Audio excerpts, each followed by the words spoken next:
Alright, good morning everyone. Welcome back to the show. I'm your charming self-proclaimed yet still humble host, Mukluk. Today we are back in Warhammer 40k Rogue Trader.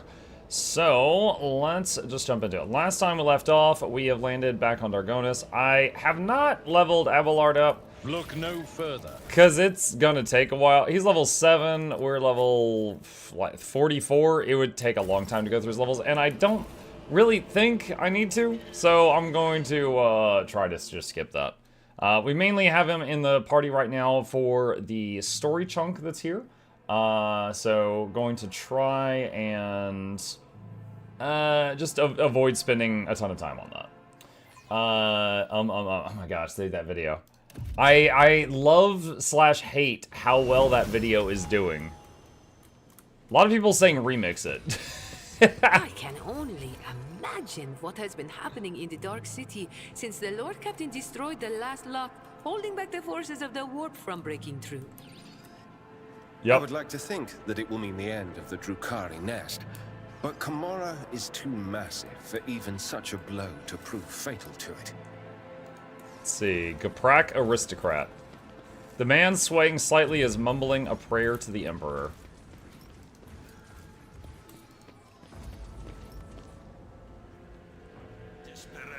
Let me through. I have an appointment with Chancellor Clementia Orsarian.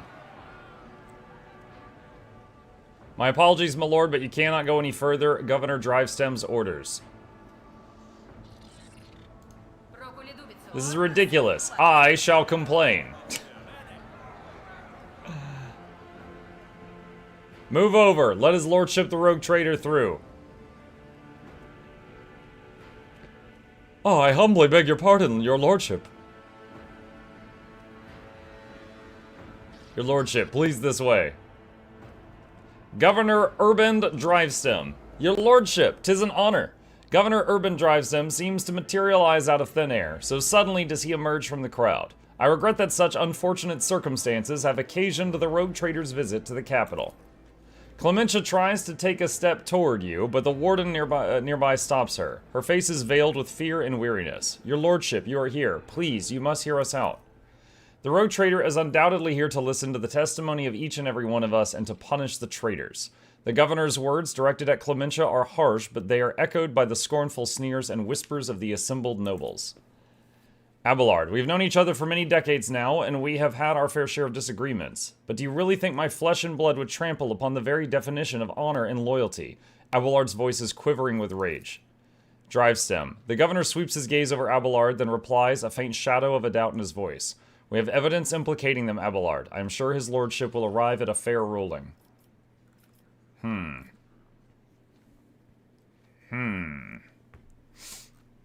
What are the charges against House Orsarian? Disruption of logistical lines, bribery of Adeptus Administratum officials, document forgery, and organization of heretical insurrections. On top of the evidently devastating economic impact this has had on your protectorate, these criminal acts have impeded the delivery of the imperial tithe, which in turn has drawn the Administratum's attention. Needless to say, the esteemed Adeptus Arbites cannot ignore the situation either, and before their representatives arrive at the palace, we are obligated to identify and punish those responsible. Clementia, I wish to hear your account. Your lordship, House Orsarian, denies all charges laid against it. Clementia glances at the governor with defiance. These last few months have indeed been trying for Dargonis, but we have done our best to remedy the situation. My family's every effort was focused on stabilizing the capital's logistics and economy, so much so that we failed to notice the web of intrigue unfolding behind our backs. What happened on Dargonis in my absence? When we caught wind of the rumors of your disappearance, we patiently awaited news of your return, but then Dargonis was struck by a series of terrible events. The first was the sabotage of logistics that hampered shipments. Then mass unrest spread across the entire planet, and the minor noble houses began squabbling among themselves, trying to pin the blame on their rivals. We took great pains to calm them down and managed to quash the revolt, though not without some outside help, unfortunately. These events have also been overshadowed by the, I'm ashamed to even say it in front of you, your lordship, the rumors circulating among the higher houses. The governor stammers, then takes a deep breath. Some were calling for Theodore's true heir to be installed as head of your house, Kunrad Vugtvir. Not all of your subjects have forgotten his past efforts for the benefit of the Trade Protectorate. Drivestem stops talking, watching you with a tense expression. When the investigation was launched, the evidence led us to the Rosarians. Why are there dead bodies at the entrance to my palace? Your lordship, I humbly beg your pardon. Drivestem bows once again, trying to placate you. You see, right before your arrival, the palace guard discovered a plot to assassinate you. Fortunately, the malefactors were disposed of before they could cause you any harm.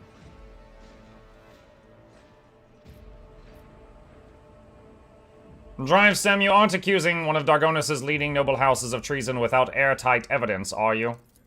Of course, I have evidence, your lordship. The investigation has established that members of the Rosarian family, which is responsible for both Dargonis' fleet and its logistics, used their contacts and influence to forge a host of documents in order to undermine the planet's supply routes and economy, thus fomenting unrest among the inhabitants.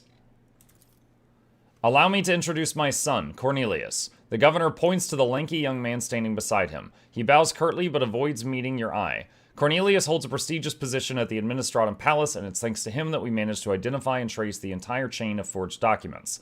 The investigation led us to the perpetrators, who admitted to acting on the orders of members of House Rosarian. It was they who were intent on spreading the idea of restoring the title of Rogue Trader to the true heir. Awareness check, 45%. Succeeded. Noticing the close attention of the Rogue Trader, the young man averts his gaze. His long face is sweating, and he presses his dry lips together tightly into a thin line. He seems to be afraid of something.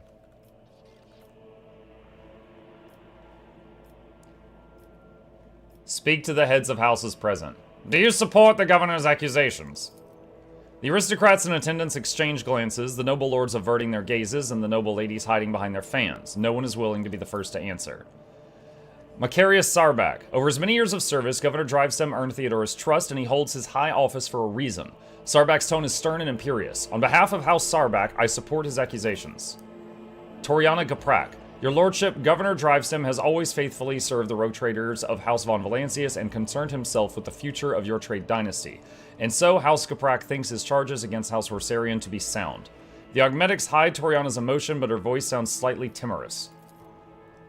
Clementia Rosarian. I humbly ask you to allow me to speak in defense of my family's honor. The evidence provided by the governor is utterly false. I cannot refute it, but I could say with confidence that no one from my family has ever tried to forge documents in the Adeptus Administratum, let alone undermine the economy of your capital.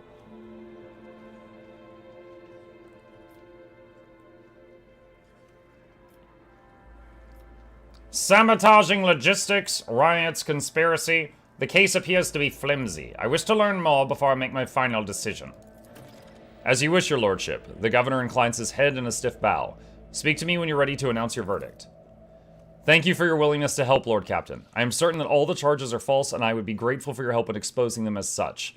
I think you should speak to everyone present, the noble lords and ladies.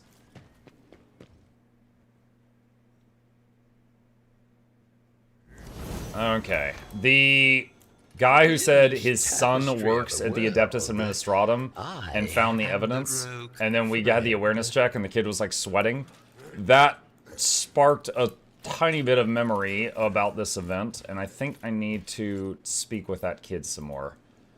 I gotta find him though. Is this it? Cornelius Drivestem, is that him? Governor Drivestem is surrounded by his retinue, who are all dressed in expensive gowns and finery. The matching color scheme of their outfits and the striking physical resemblance among them suggest they all come from one family. Your lordship, thank you for giving this case your undivided attention.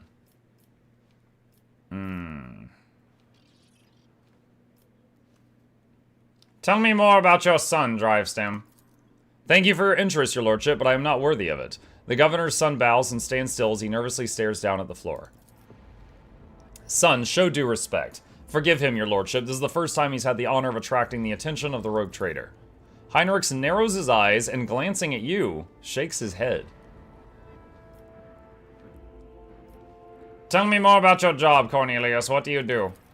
I manage the documents and records related to the economy of Dargonis. You probably know how scrupulous the workers of the Adeptus Administratum are. I'm afraid that a more detailed explanation of my duties would mirror the administrative processes of the Administratum. Too long and overly detailed. Cornelius tries to look you in the eye, but it's clearly hard for him to do. How did you manage to find the forged documents in the bureaucratic hell that is the Administratum? When compiling reports on last cycle's supply chain, I noticed inaccuracies and discrepancies in the figures. With the help of other clerks, I managed to find several other documents. Cornelius stammers and swallows noisily. Comprehensive data analysis has shown that the discrepancies were caused by intentional tampering with the data, thus leading to some logistical problems that were practically unsolvable. Father and I have managed to single out the administratum clerks responsible for tampering with the data. Following a heated interrogation, they confessed that they were following the orders of someone from House Rosarian. Everything was supposed to look as though they were the ones suffering losses from the logistical and economic problems. But does House Rosarian have access to the Adeptus Administratum? There's no conceivable way they could do all of this in a place where they do not hold any power. Before replying, the governor's son nervously adjusts his expensive frock coat. I think the right amount of money can open any door. Cornelius, what is the true reason for your nervousness? The young man's pupils suddenly dilate. He stands at attention and replies to you in one breath. This is the first time I've spoken face to face with the rogue traitor. I'm afraid of saying something wrong or forgetting something important. The governor closely watches his son. His tone changes, now sounding strict and curt. Do you wish to tell the Lord Captain anything else? You can just threaten the child? I mean, he's not like a child, but still. Coercion 100%. Place your hand on your weapon. You are speaking to a rogue traitor, and my patience is running out. Coercion succeeded. You see the flash of terror in Cornelius's eyes as he stares at the hand on your weapon. He speaks quietly and confusedly without raising his head. Forgive me, your lordship. I can't do it anymore. This lie has gone too far, and I can no longer control it. The truth is that all the logistical problems were caused by a single error in the numbers. My mistake. What? Urban looks genuinely shocked and enraged. When I discovered my mistake, it was almost impossible to restore the supply lines. Then I was approached by someone who said they were a friend. They did not give me their name and I never saw their face. They promised to fix the problem. All I had to do was pretend that the Rosarians were responsible for the mistake. And as for the rest of the evidence, they promised to arrange it all and Cornelius is suffocating with fear, unable to speak. Urban curls his hands into fists, his knuckles turning white. What have you done? How could you? Your lordship! He suddenly turns to you as if trying to shield his son. This is my fault. I trusted my son and have failed you in doing so. I beg you, have mercy. Abelard shakes his head. And you called my family's honor into question, Urband. Nevertheless, I harbor no desire to kick a man when he's down. Lord Captain, the confession you've obtained means that House Rosarian can now be cleared of all charges. But we still do not know who's behind the forgeries, the riots, the plot, and the assassination attempt. Someone is committing their foul deeds and sowing chaos right under your subjects' noses. To leave that stone unturned would be dangerous. When is this friend that approached you, Cornelius? How did the two of you communicate? Just saw the new video Noxxi made of you. Oh my god. I love hate that video is doing so well. By letter. I received a letter out of the blue one day. It was unsigned, but the person writing already knew about my erroneous calculations. They offered to help me cover up my misdeed, and in return, I would name the Rosarians as the ones that sabotaged the supply lines. Sorry, voice is hoarse. All I had to do was gather together some documents and reports that were listed in one of the letters and keep my mouth shut.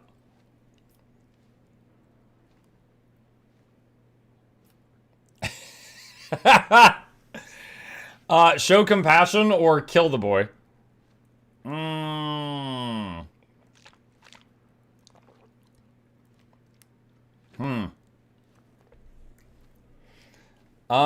Last time I showed compassion. I've never seen what happened here. I mean, but he was about to let that entire family be destroyed.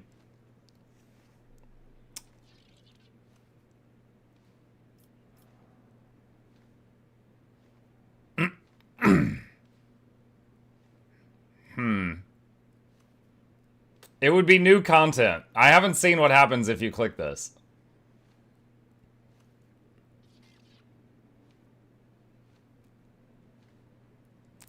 Cornelius Drivestem, I hereby sentence you to death immediately. No, he's not gonna do it right now, is he? Oh my god! Dude, right in front of his whole family. The governor stares at the lifeless body of his son for some time, barely moving a muscle. With trembling lips, he suddenly speaks in a surprisingly firm voice. Thank you, your lordship. This is a disgrace to my family. I hope I can atone for it. Just move on. All of the assailants were high-functioning servitors. Such servitors are only employed by families close to the Adeptus Mechanicus. High-functioning servitors. Drivestem ponders this, rubbing his chin with his thumb. Such servitors are indeed rare, and the Caprax do have them in their service, but this could have been done intentionally with an eye to confusing you. Anyone with the desire and sufficient funds can hire them. I shall return to you later. Just cut all the blood puddles spreading. They will see. Bro's evil? Yes, I mean, that indeed. kid, They his all lie will was going to see. kill the entire Wersarian noble family. And he only stopped because I caught him. So, I mean... he ain't innocent. The lords and ladies sumptuously dressed in the colors of House Caprak are standing in a half circle around Toriana and her son Vicent. The bodies and faces of almost every member of this dynasty are covered in large ornate augmetics. Toriana Caprak curtsies to you. Her mechanical voice sounds distant and indifferent. Greetings, your lordship. May the Omnissiah grant you understanding. With a click, her visor oculars swivel to the seneschal. Abelard, it must be difficult for you to be here under these circumstances with your house standing accused of such a grave crime.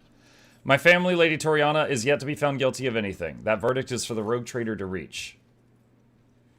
I have examined the bodies of the assailants that were killed today. All of them were high-functioning servitors. Such servitors are only employed by families close to the Adeptus Mechanicus. Isn't that so? It is impossible to read Toriana's emotions in her heavily augmented face, but her sudden turn toward her family betrays her confusion and surprise. Perplexed whispers bounce from one family member to another. Impossible! We came here by ourselves without any servitors. We know nothing about it. Your lordship, thank you for informing us of this. You are absolutely right. My house has indeed been endowed with high-functioning servitors, a blessing for those who revere the Omnissiah. But today, none of our house members were accompanied by them.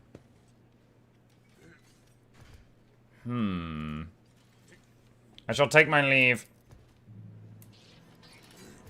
That was free. Can I talk to Vicent? The lords and ladies, sumptuously dressed in the colors of House Caprak, are standing in a half circle around Toriana and her son Vicent. The bodies and faces of almost every member of this dynasty are covered in large ornate augmetics. Toriana Caprak curtsies to you. Her mechanical voice sounds distant. Okay, that's the same thing as before. In your opinion, which nobles might have reason to be party to such a conspiracy? She thinks for several moments before replying. Pardon my bluntness, your lordship, but I will answer truthfully. It could be anyone. Greed, fear, and ideals can drive even the most loyal subjects to do the unthinkable. Sarbax. Before bowing, Sarbax scrutinizes you with a bitter, judgmental look. Your lordship. Hedka Sarback, looking like a younger copy of his father, stands at a slight distance close to his mother. An expensive yet understated dress serves as highlight to the dazzling beauty of Macarius's wife, Regina Sarback. Can I talk to any of them? The members of House Sarback, led by Macarius, all bear a striking resemblance to one another, with their slender builds and stern looks. They bow to you almost in unison. The assailants into the palace were rare high-functioning servitors. Do you think the Caprax could be behind the attack? Sarback looks away briefly and replies to you with a curt laugh. I have always thought Toriana to be too weak to participate in such risky ventures, but it seems I was wrong about her. Who apart from the Wersarians could have a motive to conspire against me? House Drivestem, wishing to expand their clout. House Caprak, who lost their influence after the Kiava Gamma incident. Sarback looks back at his family, then turns to you again. House Sarback, whose patriarch is too direct in his communication with the rogue traitor. Anyone could have a reason to conspire against you, and equally they could have none. It is not a question of motive, but of loyalty. Each of your subjects has sworn an oath of loyalty to you, so whose sincerity do you doubt? And do you really believe the Wersarians are guilty? Certainly, Sarback replies without hestation. Governor Drivestem possesses proof of their guilt, and they have no means by which to refute it. Even if I were to entertain the idea that the Rosarians are being framed, how much longer would their house have lasted anyway if one is so ill-prepared for treachery? He addresses Abelard with a slightly mocking tone. My advice to House Rosarian would be not to appeal to the rogue trader for help, but instead to simply stop, accept their fate, and not make matters worse for themselves. Abelard, I cannot remember Mukluk von Valencia seeking your advice on what House Rosarian should do in this situation. Pay attention, Macarius. Focus on the rogue trader's questions. What lies beyond? Clementia. As you draw closer, the wardens step aside, bowing respectfully, allowing you to approach the Rosarian family. Clementia, tired and slightly disheveled, is the first to bow her head to you in deference. Several men and women behind her follow suit. Your lordship, the woman stammers, as if lost for words. Accept my most humble apologies for failing to greet you properly, and my thanks for agreeing to speak to me before making your final decision. The charges brought by the governor are severe, but I can only assure you of this, and I swear in my own honor, we are not guilty of the crimes that House Rosarian is being accused of. Continue. Clementia, a hint of sorrow creeps in Abelard's voice, belying his stern facade. You were acting head of the family. You were supposed to take care of each and every family member, and now you're being accused of treason and collusion against the rogue trader. And the entire family is facing death. How could you let this happen? Dude, what? They're victims in this, and Abelard, Abelard.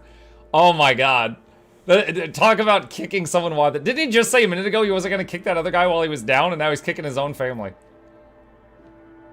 The attackers were high-functioning servitors, ones that look close to ordinary humans. Do you know anything about them? Servitors? Is that so? Clementia crosses her arms and furrows her brow, deep in thought. I have encountered servitors that were indistinguishable from normal augmented humans, but only once. They were accompanying several members of House Caprak.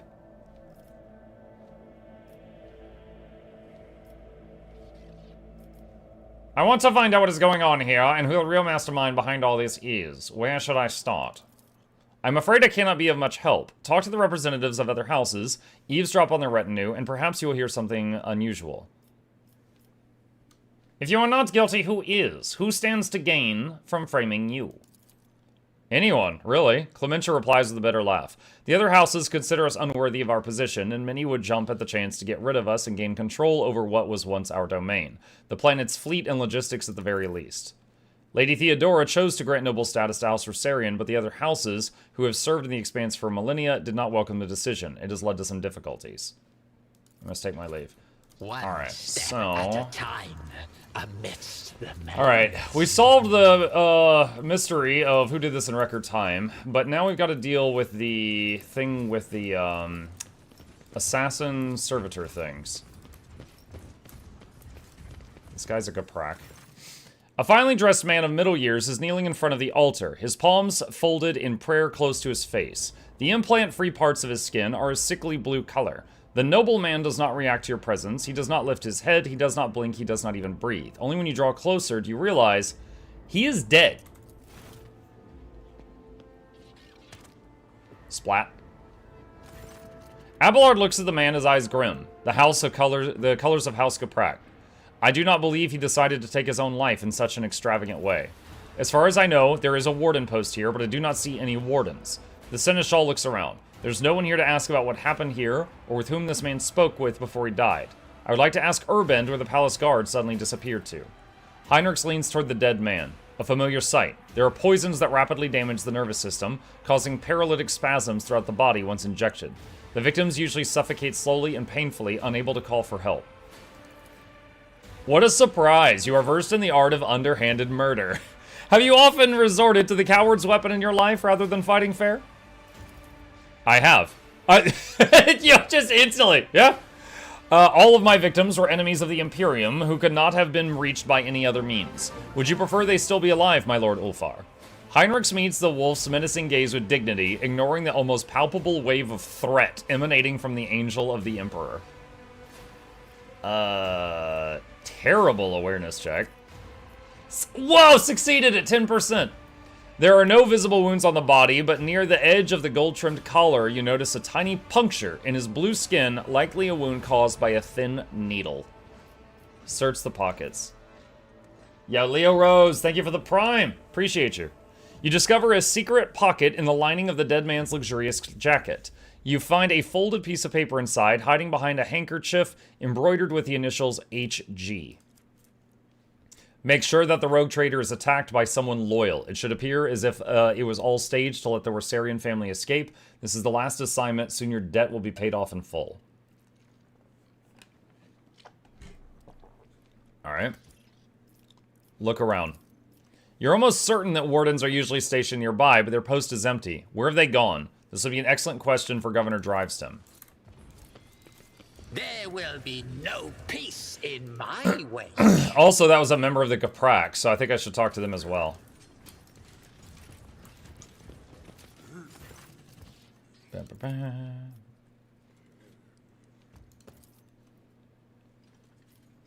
I discovered a dead body. A member of your house right here in my palace. He died kneeling in prayer.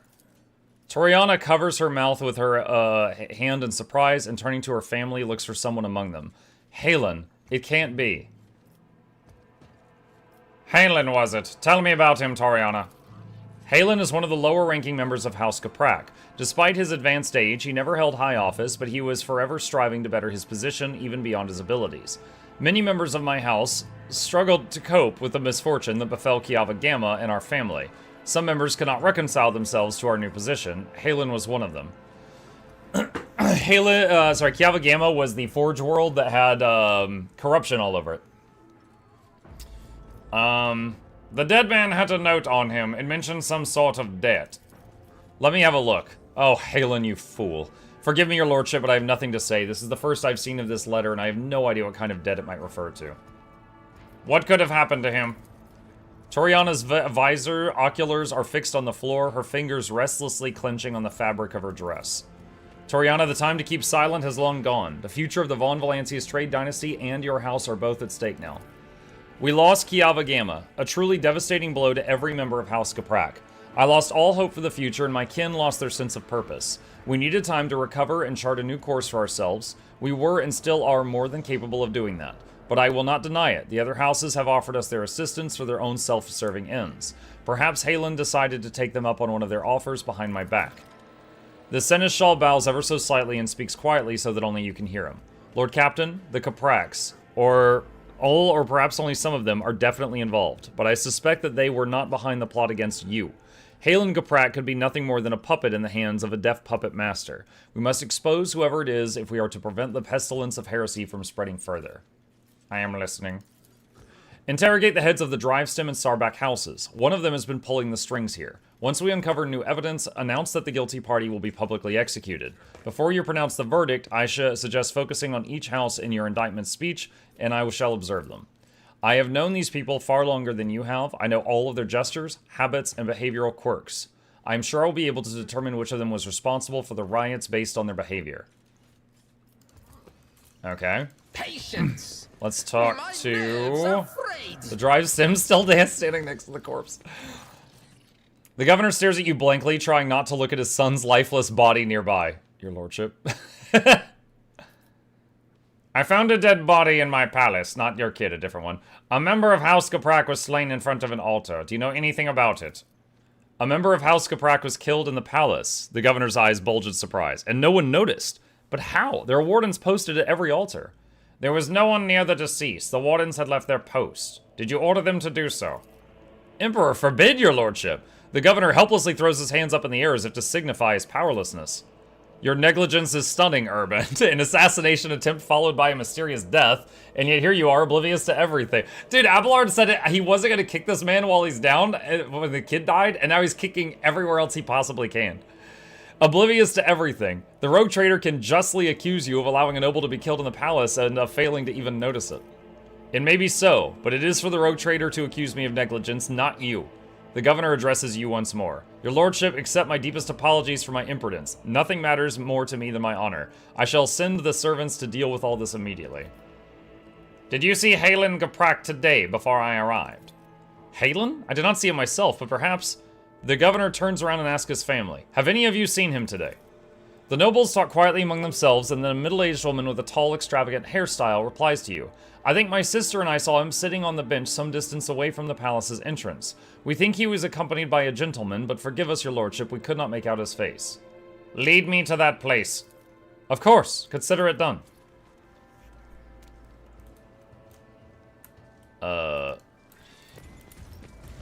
Curiosity It her? Do I follow her? sings in my veins.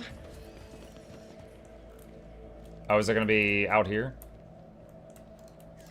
How intriguing. I saw a Gaprak versus someone here. She said a bench some distance from the palace, didn't she? I thought it was outside. Awareness 85%. Was that supposed to be a challenge? Oh, that's scent. Spicy, a bit tart. I'm almost sure that I have tasted a wine with that bouquet before.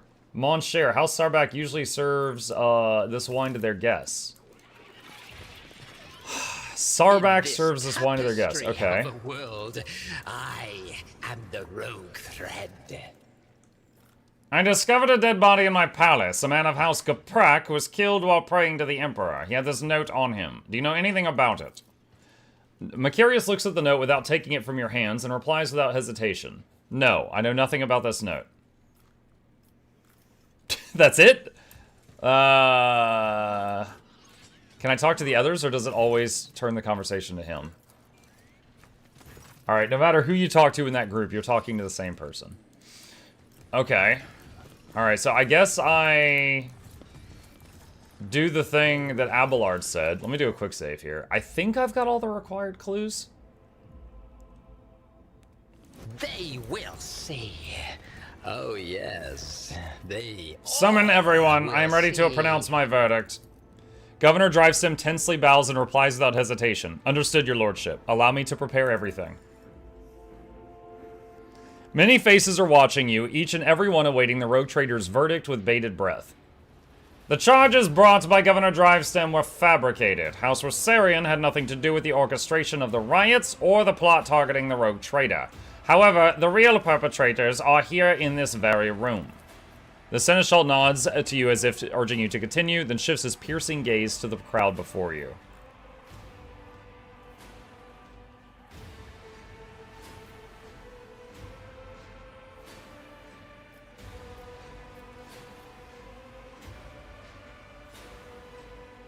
Why is it 80% on all of these? I know that House Sarback offered their help to the Gapraks, and the late Halen Gaprak seemed to have accepted the offer. I suspect that you're responsible for his death as well. Success. Sarback furrows his brows and slightly cocks his head. He averts his gaze for the first time, as if trying to remember or make sense of something. You notice some restless movements behind him. Abelard narrows his eyes and scrutinizes Sarback and the retinue standing behind him. His sharp eyes light up when he catches sight of something important and hidden in the crowd. The Seneschal looks at you and nods, as if to say, the puppeteer has given themselves away. Pronounce the verdict. That's it? Okay. In the conspiracy against the rogue trader, I find... The air in the room is frozen with a tense, almost electrified silence. All the nobles, some with fear and others with reverent anticipation, await your verdict.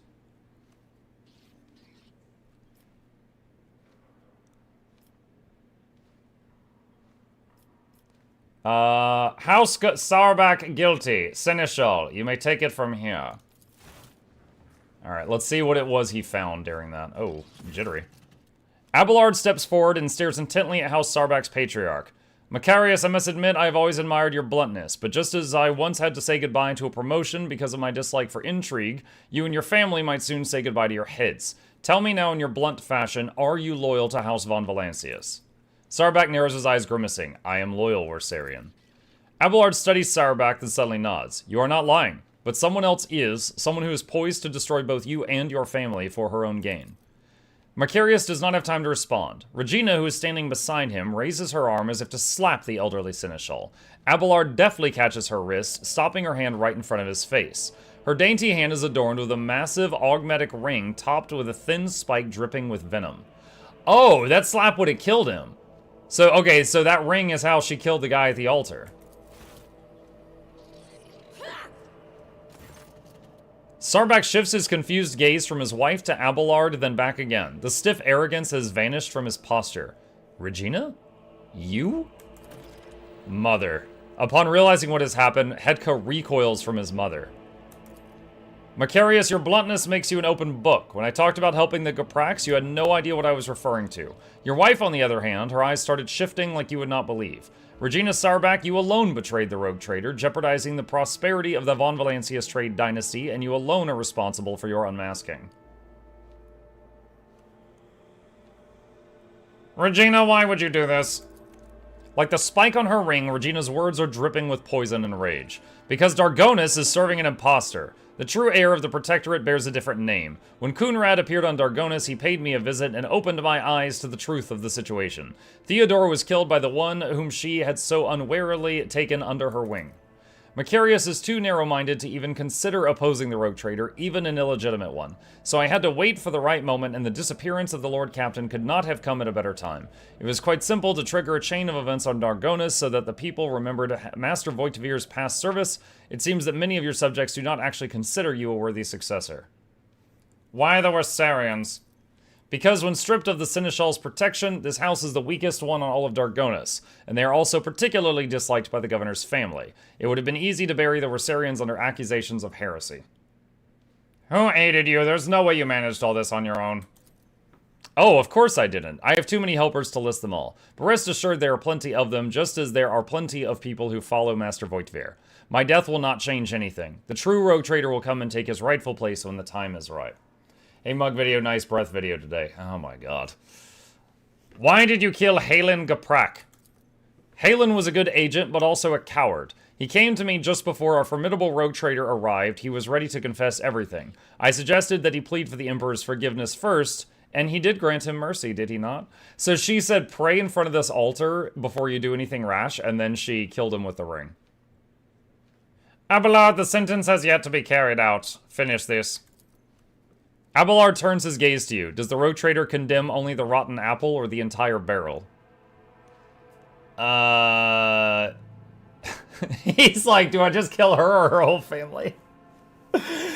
Alright, well, the other guy, we only killed the traitor, so we should probably say that. I will not exterminate an entire noble line that is loyal to me because of one traitor. In that case, Regina Sarbak shall be subjected to intense interrogation, followed by execution. You receive Traitor's Ring, a marvelous compact weapon in the form of a ring that allows the wearer to fire liquefier shot once per combat. 10 toxic damage and applies melting. Okay. Neat.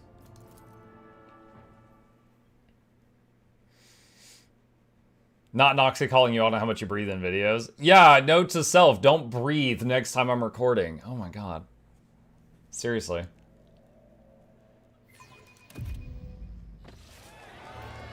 By order of the rogue trader, Regina Sarbak is sentenced to death for heresy and crimes against the Von Valancius trade dynasty. Well, they got a crowd for this.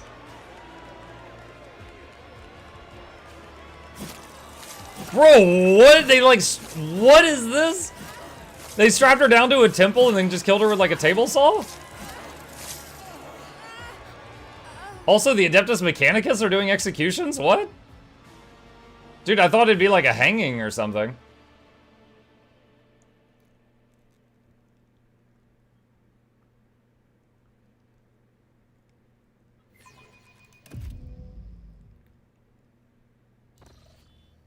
When the nobles disperse, sated by the bloody performance, Abelard approaches you, steps firm. Lord Captain. Yeah, the crazy thing about this is literally every family here except the Wersarians had a traitor in it.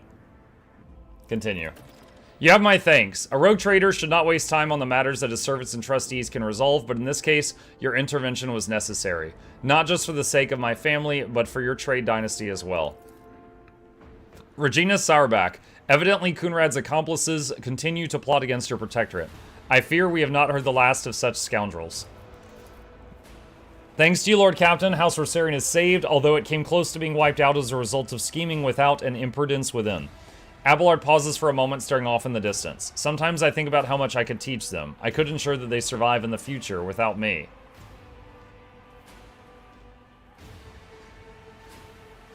What are you going to do now? I need time to reflect upon what happened and the role I played in it. I think I'll be ready to resume this conversation later when we are back on board the ship. Abelard bows to you deferentially and turns away, lost in thought.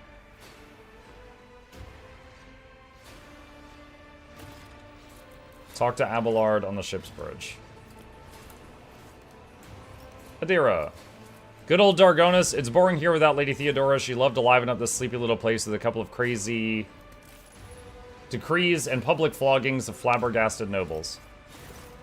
Your lordship. Clementia looks away from a data slate. I hope your stay on Dargonis will be beneficial to your physical and mental... Oh, she's back to just normal. Okay. Alright. Where is... There he is. Alright, so while I'm here, I'm supposed to talk to him about a date with Cabela. Janra's Danrock squares his shoulders as you approach and gives you a dazzling smile. Your lordship, would you like to give the order to begin your enchanting meeting with Mistress Cabela? Let us begin. Fabulous. I shall see to all the arrangements. There will be a short wait, but I assure you, both you and your companion will find this evening unforgettable. I bet she's going to hate it. I beg your pardon, your lordship. Everything is in place for your special evening. I like how we're both dressed in our finest clothes for killing. Something has changed in Cabela. As she stands next to you, you take in her posture, her movements, her gestures. Every detail in her appearance is different in some way. She has chosen to forego the regalia of the blood-spun web on this occasion, and neither does she emanate an aura of frightening lethality. She casts an eye over the space prepared for you, then glances at the Master of Ceremonies. With a languid drawl, she says, I must give credit to your subjects, Daman. Their eagerness to satisfy your wishes is enough to melt one's heart. The Master of Ceremonies adjusts his attire and gives you both a ridiculous smile, seemingly hypnotized by the sound of Cabela's voice. Anything to please his lordship and his lovely companion. Look at Cabela. You remember Cabela as she was the first event organized by the High Factotum. Somehow her former outlandishness is completely vanished, as if she had spent her whole life attending only the most lavish receptions and enjoying the high society of the upper decks. She even looks like she's actually enjoying all of the attention. Look at the people around you. The servants and junior officers stand at attention. It seems that Cabela's newfound parlor confidence has made a strong impression on them. All eyes are on her, as though she were emitting some form of invisible yet deeply alluring glow. This enthusiasm for special occasions is unexpected, Cabela. My desire to appear among the people in your circle surprises you, Daman. How so? Does it not please you that I wish to be a part of your world? Embrace it. Surrender to it. I was rather graceless on my first excursion into the upper class, but it will not happen again. You hear a murmur of adoration from all around you. I simply marvel at the change. I am glad that you have found a way to enjoy the pastimes that are customary to my peers. She gives you an affectionate smile. It is the least I could do to thank you for introducing me to it. Address the Master of Ceremonies. Leave us. Cabela casts one more look at the man. Thank you. You truly have gone above and beyond to impress your lord. The Master of Ceremonies seems to have forgotten about your presence entirely, as he gives your companion his undivided attention. Why, Mistress Cabela, your praise is the greatest reward. Hiss under your breath, your life is forfeit. I'll kill you! You talk to my goth girlfriend. Say nothing. For humble servants who bask in the radiance of your attention. He bows and scrapes before retreating with an overly courteous expression.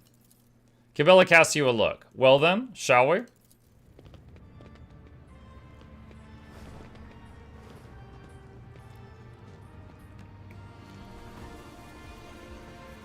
Oh, so it's like a private dinner on a balcony?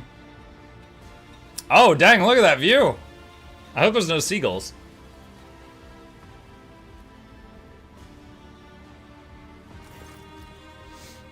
The noise of the hive reaches the balcony as nothing more than a steady hum, like the rumbling of a distant ocean. The beautiful decorations and fine delicacies before you could easily make one forget the rot and suffering that permeate the sprawling city below. Cabela's manners are impeccable. One can only wonder where this artful mastery of social customs came from. She glances at you as she lifts her glass. A nice evening, is it not?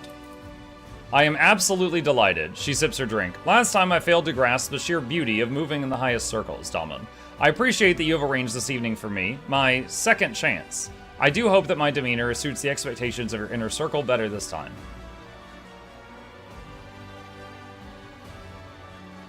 I believe it does, yes. I only hope that you genuinely feel comfortable in this role.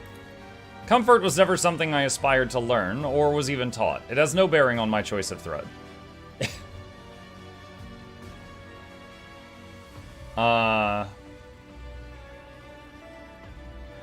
was surprised when I heard you had voiced a desire to make another appearance. The better I understand the world you live in, Daman, the better a shadow I can be for you. And the finer blade I can be in the hand of the Undying One's servant. Kibella lowers her head and remains motionless for a few moments. When she looks at you again, her eyes are glassy, suggesting that all her thoughts are now turned inward. She resembles an empty shell, governed by a mere fraction of her mind, while the rest of it eludes your sight. You notice that her hand that is lying on the table is not completely still. Her finger, with subtle twitches, is tracing a familiar pattern.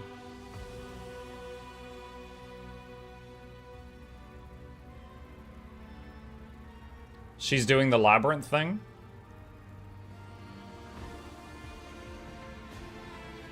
Touch Kibella's hand. Come back to me, please. Kibella jerks her hand away quickly and nervously. What do you mean? I am here with you. Where else could I be? Several long minutes pass in the suffocating silence, Kibella's aloofness becoming all the more disturbing. Finally, she takes a sip from her glass and says in a suave voice, "The hour is getting late. Could you please show me a view of the hive? I would like to see your domain."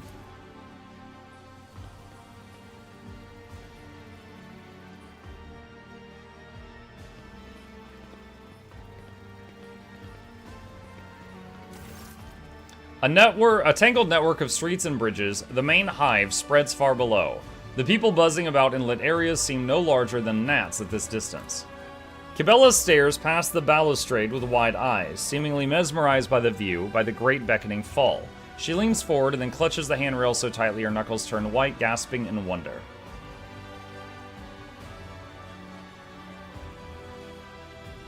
Support Kibella's elbow without saying anything. Another stifled gasp, then a laugh. I have never seen such heights before in my life. No distance on the ship can come close to this. I feel like this emptiness might swallow me whole. She turns to you and smiles, this time sincerely. It's beautiful. She reaches out a hand to you and gently touches your cheek, her fingertips sliding down your skin. With you, I feel different. Nothing like how the tenants say I must. There's so much more to life than my clan's deck. Her gaze goes blank, and discovering it has unraveled my world. I am your blade, I am your shield, and today, here and now, I vow to do whatever it takes to become the perfect weapon in your hands. Already I am changing, Dahlman. She looks at you with burning eyes. Tell me, does this Kibella please you?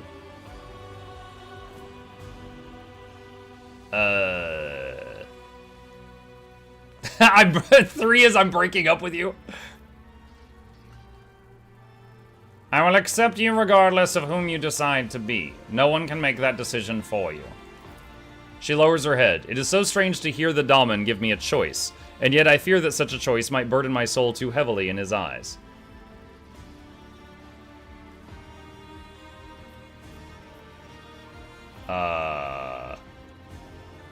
I love you. Moi.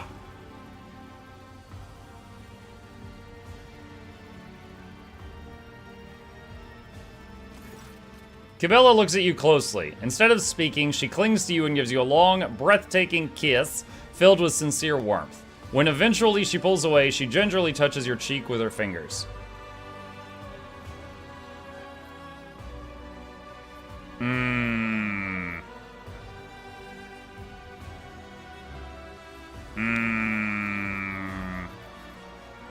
I don't know what's the correct answer here. I'm gonna try it. Stay with me tonight. We have the whole palace to ourselves. She pulls you to herself. Let's go. I want to leave this stage overlooking a whole world. I want to be alone with you. To be true with you as never before. Hey! So, sitting on your throne. Oh, now it's voice acted? Cost you your flexibility. That is a welcome discovery. I'm flexible, apparently.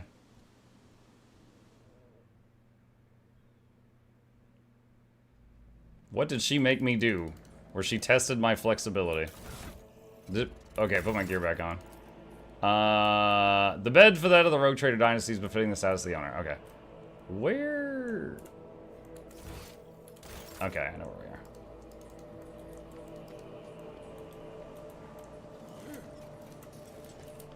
Alright, that quest done. You do Pilates? Clearly. Alright, I think we did everything we need to do on Dargonis. We had date night. And we solve the mystery of the thing.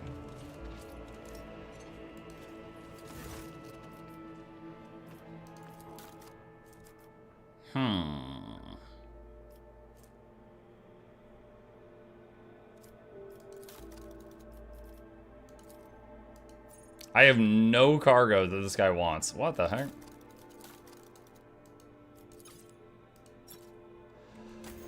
That's unfortunate. I want to trade with him. Alright, to the void ship. Morning, Mugger Chat. Hi, Laura. Plus chip. Sure. There we go.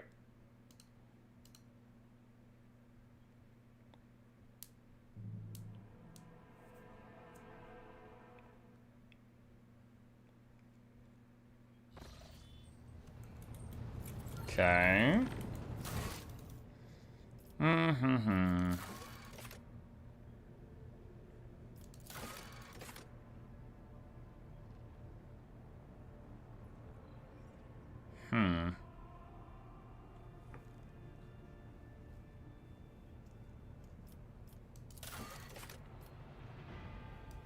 Is there anyone here who wants to buy plasteel?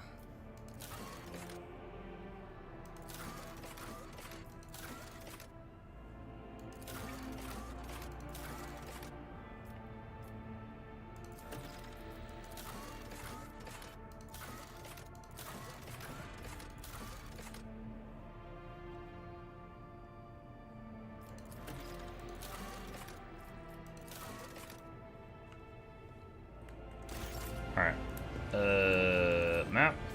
Let's find another quest to go to.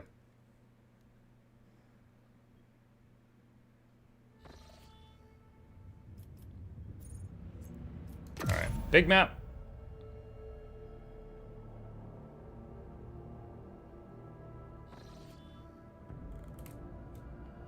Let's see, condemned. What is condemned? Solomorn. Oh, that's more DLC stuff we've never seen before. Okay. Alright, jump there. We've seen that bit before, so we'll just skip it. And jump there. We've seen that bit before, so we'll skip it. Whoa, 6 profit factor gain. Vivo 6.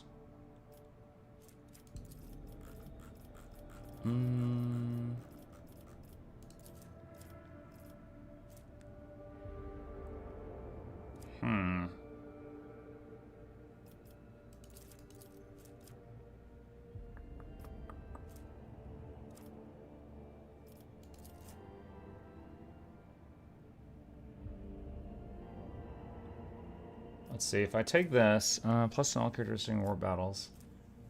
Plus 20% damage against demons. Plus 20% damage against demons for the whole party. That's huge.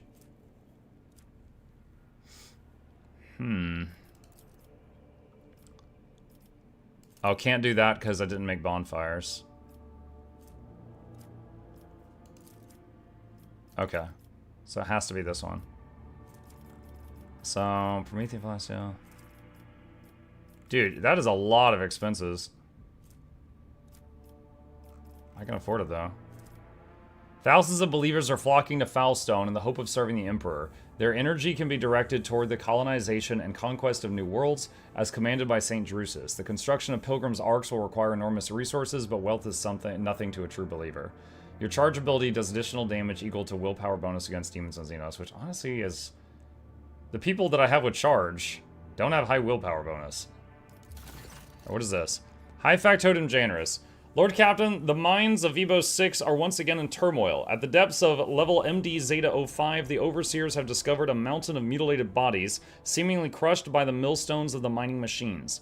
All the dead are convicts. The Overseers believe that there is a cult of heretics operating in the ranks of prisoners, offering human sacrifices. The prisoners themselves claim that this atrocity was committed on the order of the Warden to rid his prison of the more inconvenient inmates. The Warden tried to reason with the raging mob, but was mauled to death instead. Okay. The Overseers have managed to isolate the rebels inside the mining facilities. Oh, hold on. Quick question. Ragla says, what time do the Giorsu dev streams normally start? 4 hours from now. The Overseers have managed to isolate the rebels inside the mining facilities, but an assault would result in high losses on workforce. On the other hand, the prisoners are ready to lay down their weapons, cease the violence, and repent if the rogue trader would only demonstrate some compassion toward their plight, possibly by reforming some of the more severe punishments. Hmm.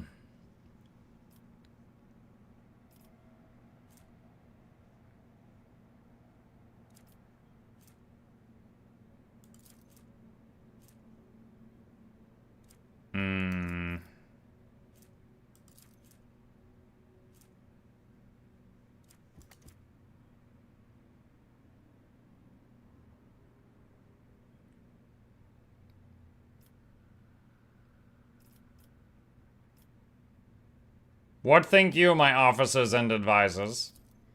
Shireen, if the governor and a pack of overseers cannot handle their duties, why should they not take the place of their wards?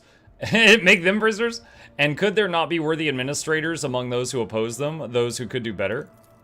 A mob of commoners mauled a noble soul who was attempting to reason with them. How awful. Perhaps the underground madness has spread among them and consumed a new form, turning them into monsters in the process. It would be cruel to kill them if this is the case. It is much more humane and well-intentioned to excise their brains in order to curb their ferocity and penchant for disobedience. My house did the same whenever the serfs rebelled in their ignorance. A rather merciful step. I don't care about the overseers, the convicts, or their problems. What bothers me is the dead bodies. Who left them? That is the important question. If the bodies haven't been destroyed yet, we could conduct a certain kind of divination. The ritual is less than appetizing, but a psyker with a strong stomach could learn more about their deaths. The traces of death are like an open book to a disciple of the web. A skilled spinner can go to the mines and reveal what brought death to the convicts.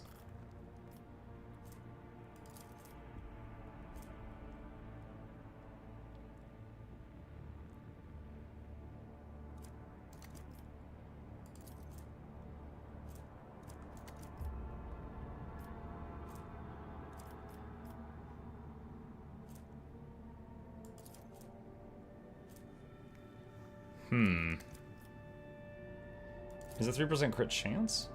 Yeah, it is.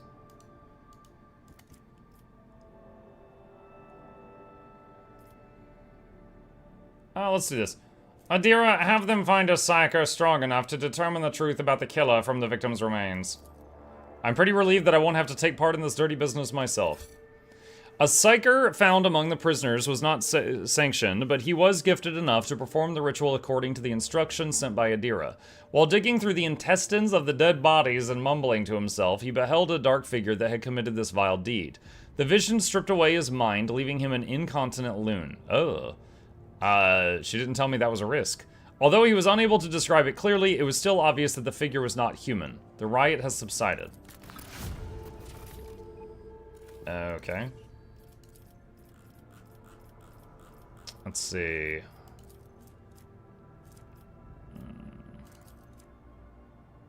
Alright, so test of wills. Security people. Torpedo buff. This one's better. There are now more convicts than there is work to go around. The quarries extracting explosive physaline sand are rightfully called killing fields. They will consume any amount of living labor. Consume?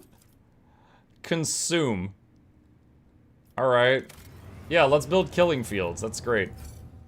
No, my presence is required there for that. Okay. Alright, let's go see what's going on with our BDs guy.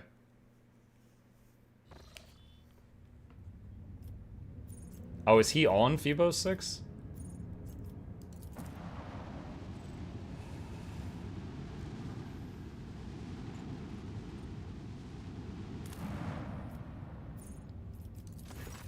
One of the more influential patrons in the Expanse has learned a dirty secret about the Von Valancius dynasty and is now blackmailing the rogue trader. Pay the Kazbala Commission to arrange more pressing problems for them, but you can't do that because you don't like them enough. Do not give in to the demands.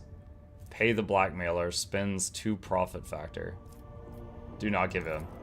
Soon the Expanse is shaken by scandalous evidence proving that Lady Theodora plundered ships and colonies belonging to her rivals. The dynasty's reputation has been sullied. Okay, it doesn't actually say that anything bad happened. Alright.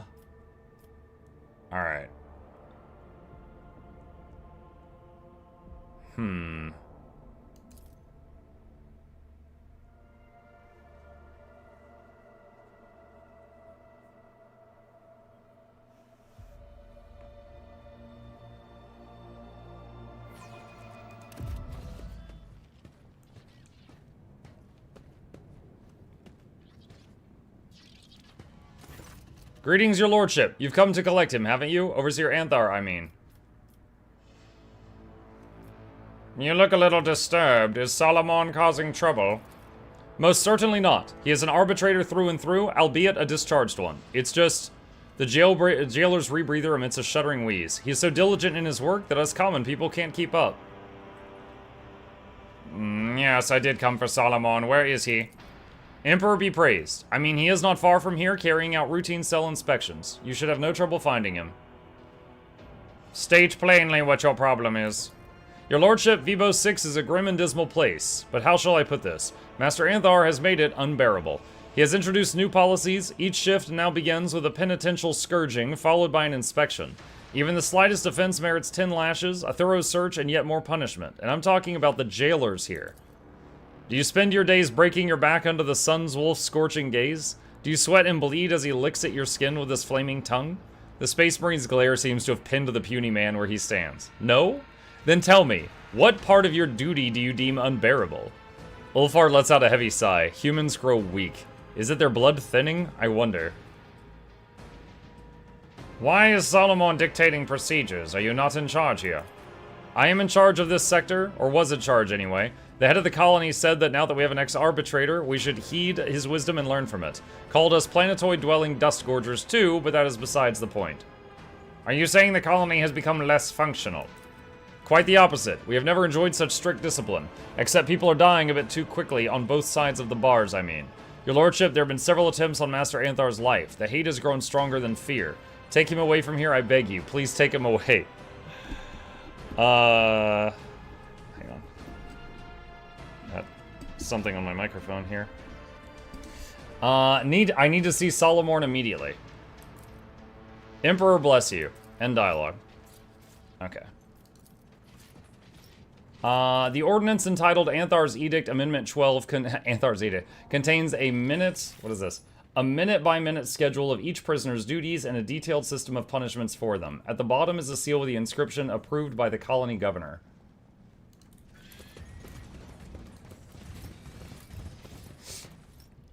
Chat, if you give me just a minute, I'm gonna blow my nose. I'll be right back.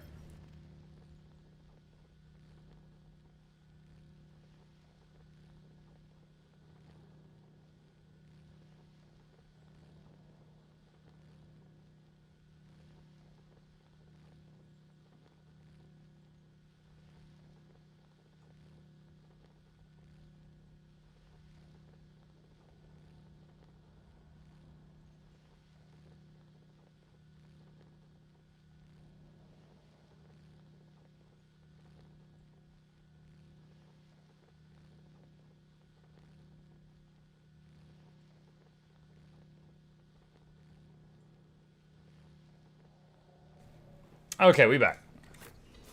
All right. One step at a time amidst the madness. How much more of this can we take? The newcomer bastard killed Konag. What?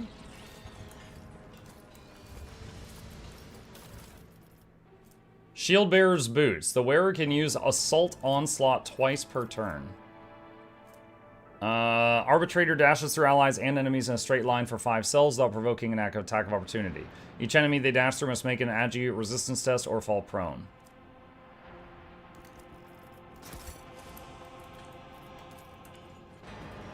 There is something wriggling in the prisoner's rags, a rat greedily gnawing the flesh off a still living man. Its emaciated victim Only twitches a finger convulsively. Prisoner dies. Eyes on the floor, scum. I said on the floor. Prisoner dies. Dude, is he just killing all of them? The ordinance entitled Anthar's Edict Amendment 12 contains minute-by-minute schedule of each prisoner's duties. Jay, try to open that box. One and it's done. Tactica Imperialis excerpt. Dealt by the wearer with pistols is increased by 7% if their lore imperium is 150 or greater. Patience?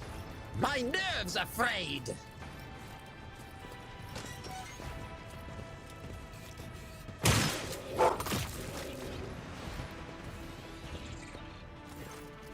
What the? It doesn't matter, you're already dead.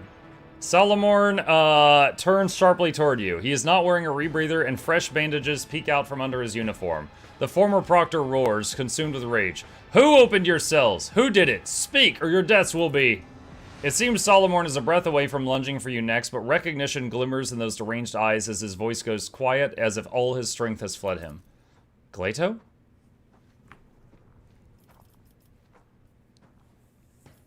What happened here? A pathetic attempt on my life, the second one today. One of the jailers left the cells unlocked so the prisoners could do their dirty work. No matter, I will find the culprits and execute each and every one of them. Why are you not wearing a rebreather? The air here is noxious. I am too used to arbitrator helmets. They do not cover the lower part of the face. As for my well-being, frankly, I couldn't care less.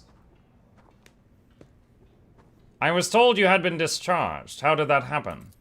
I failed the mission. Failed everyone. Salamorn clenches his teeth. There were too many enemies. The situation was against us. No, I am not making excuses. It was not my first mission to go awry, but I didn't have Glaito with me. I was sloppy, unfocused. I ordered the retreat too late. I managed to drag one of the arbitrators to the infirmary. The man died of his wounds. Bottom line, the objective was not accomplished. 10 arbitrators were lost, and their commander was somehow left alive. Like a coward, I hoped to be executed, but the marshal sent me to rot on Phoebos 6 instead, and he was right to do so. Come, I have already submitted a petition to have you reinstated. No, stop. I can't leave. I'm guilty.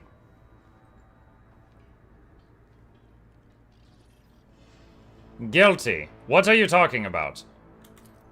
I have judged myself and handed down the sentence, not because of the demotion, though it was the last straw. I cannot do it anymore.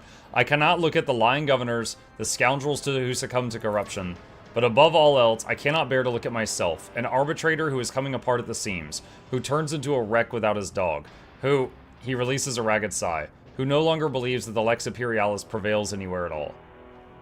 And what about Glaito? I don't have the right to keep him anymore. He reaches his metal fingers toward the Cybermassive's head, but stops just short of touching it. Deliver him to the Marshal. He'll find Glaito a new master. Salamorn slowly raises his hand. His face is twisted in torment. Perhaps his injuries are causing him pain, or perhaps it is the words he is trying to force out. Glaito, Protocol Mortem 80. Guard the target. Salamorn points a trembling finger at you.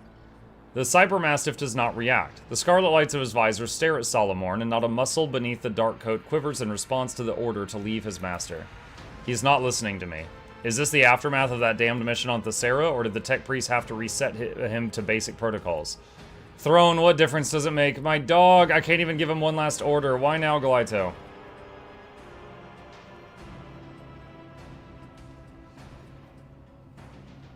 Glaito has protected you from the convict. Is that not enough for you? We used to act as one, but not anymore. The last remnants of my composure are gone. Look at me. I'm a human scrap, not an arbitrator, just an appendage to a cybermastiff. And what is the sentence? I will serve on Phoebos 6 until either the world itself or its inhabitants end my existence. Until that day, I will mold the prison into a paragon of imperial order. Cabela gives Salamorn a look of sympathy, then pulls out one of her hidden blades and places it in his hand. For the undying one is duty itself. She just gives him a knife. Why is kill Salamorn an option? You do realize you're talking about a half-servitor, a tool. There is no meaningness in him, no fickleness. Tell me I'm mad, but he's my dog, and without him I lose all reason. I'll tell you this, you finally look like a person, Soul. Like someone who is capable of feeling something. And if a few of your screws had to come loose for you to get there, well, you're definitely not alone in that. Even so, I am not leaving without you. You will. You can't stand here forever. There's a dogmatic option.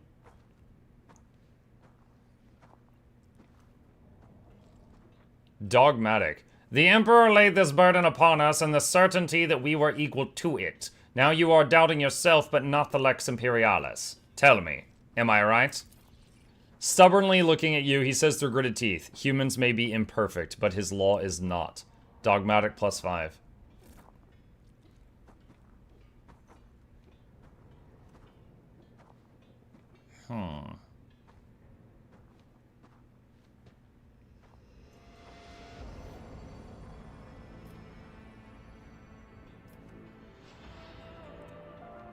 You do not think a mortal can embody the perfection of the law, do you? We can only strive. So strive, then, Solomon. You can do no more than that. Solomon closes his eyes as if in prayer. Only the God Emperor is perfect and can interpret the spirit of the law. We follow the letter of it as his faithful servants.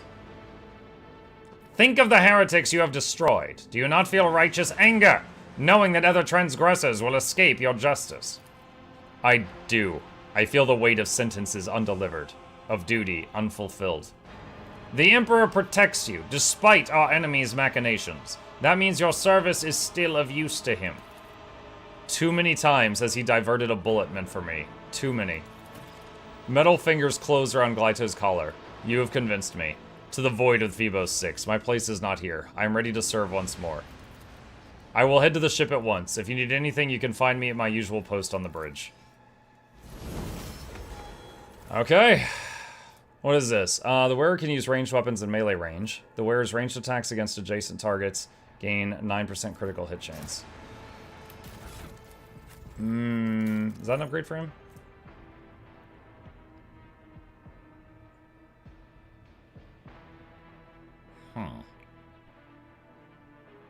I'll probably keep what he's got.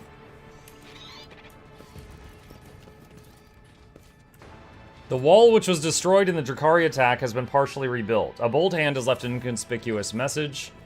What?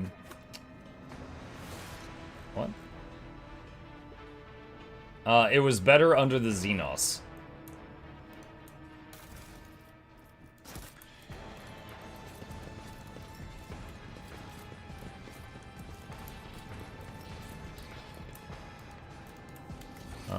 I think we got everything. Curiosity sings in my veins. Let's see. Cass leveled up. Exemplar. What do we got? Awareness.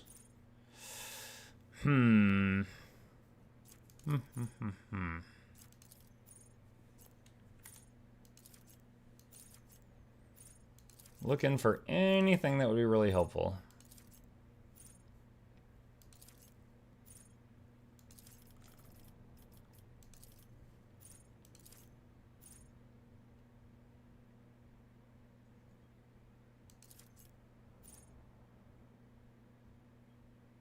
Extermination.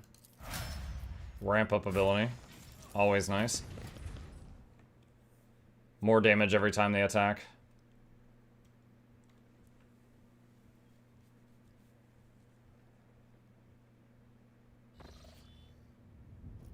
Alright, let's go back to the bridge. So we need to talk to, I think, Abelard and Solomon both.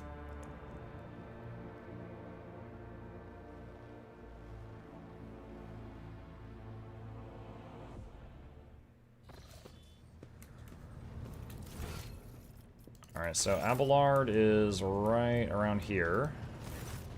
Lord Captain! Oh. Allow me to express my gratitude once again Voice for actor. your assistance. If it weren't for your intervention, my entire family could have been executed on false charges. I could have lost them all. I never imagined the Viserians would be so vulnerable while I serve as seneschal to the Lord Captain himself, far from home. To tell you the truth, Lord Captain, this whole situation has got me thinking.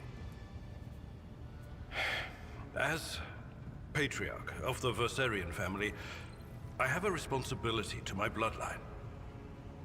Yes, it is my duty to serve as seneschal to the rogue trader, and I have no intention of relinquishing that role, if you find my service as satisfactory as did Lady Theodora. However, if I could be more involved in my family's affairs, and still serve the von Valancius dynasty.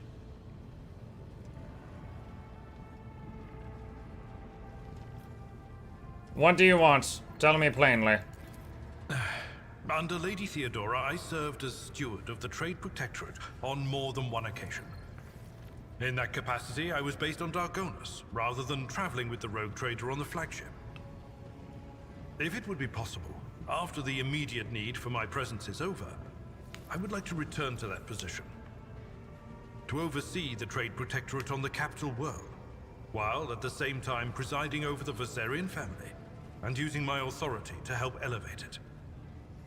So, the last time I played this, I don't remember this conversation, but I'm pretty sure that I told him stay because he was a needed member of my party. This time, he's not. So, can see what happens if we tell him do what you want. I understand your desire. Traditions and old ways must change. I will allow you to return to Dargonus after the immediate crisis in the Expanse has passed. Thank you, Lord Captain. Under my watch, the Trade Protectorate will remain safe and prosper, in service to you. Well then, Lord Captain, it is time I return to my duties.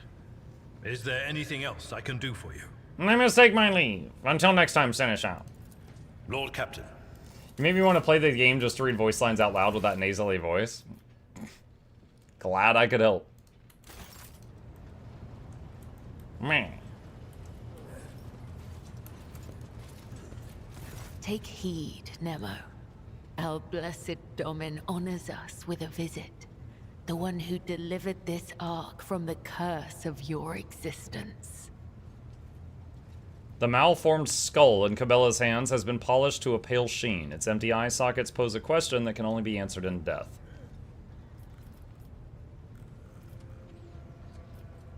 It was a trying time for you in Kamara, but you're home now back on the ship. How are you holding up?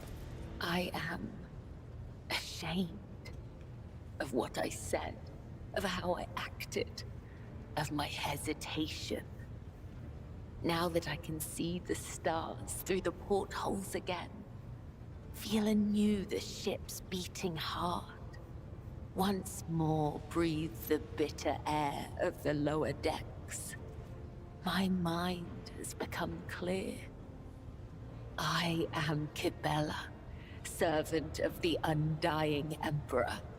I am your blade and your shield, and thus it shall be, now and forever. Thus I will be. Okay. May the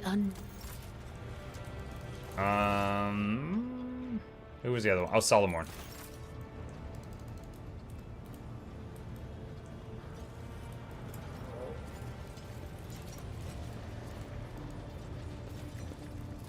Can't click on him, his dog's in the way. There we go. Greetings, Rogue Trader. I would like to report that Glato and I have finished our initial inspection of the upper decks. The list of infractions ended up being 5 pages shorter than expected. I'm beginning to worry that a servant of the Lex might have little to occupy himself with aboard your ship. 5 pages shorter. We should discuss your return from Phoebos 6. Yes, I've been looking for a chance to have this conversation. I must tell you something about my past, so that we might consider the matter closed. If you agree to hear me out, that is. Just saw the new video, banger as always. Oh my god. What do you wish to tell me? It's about what really pushed me into the pit of anger.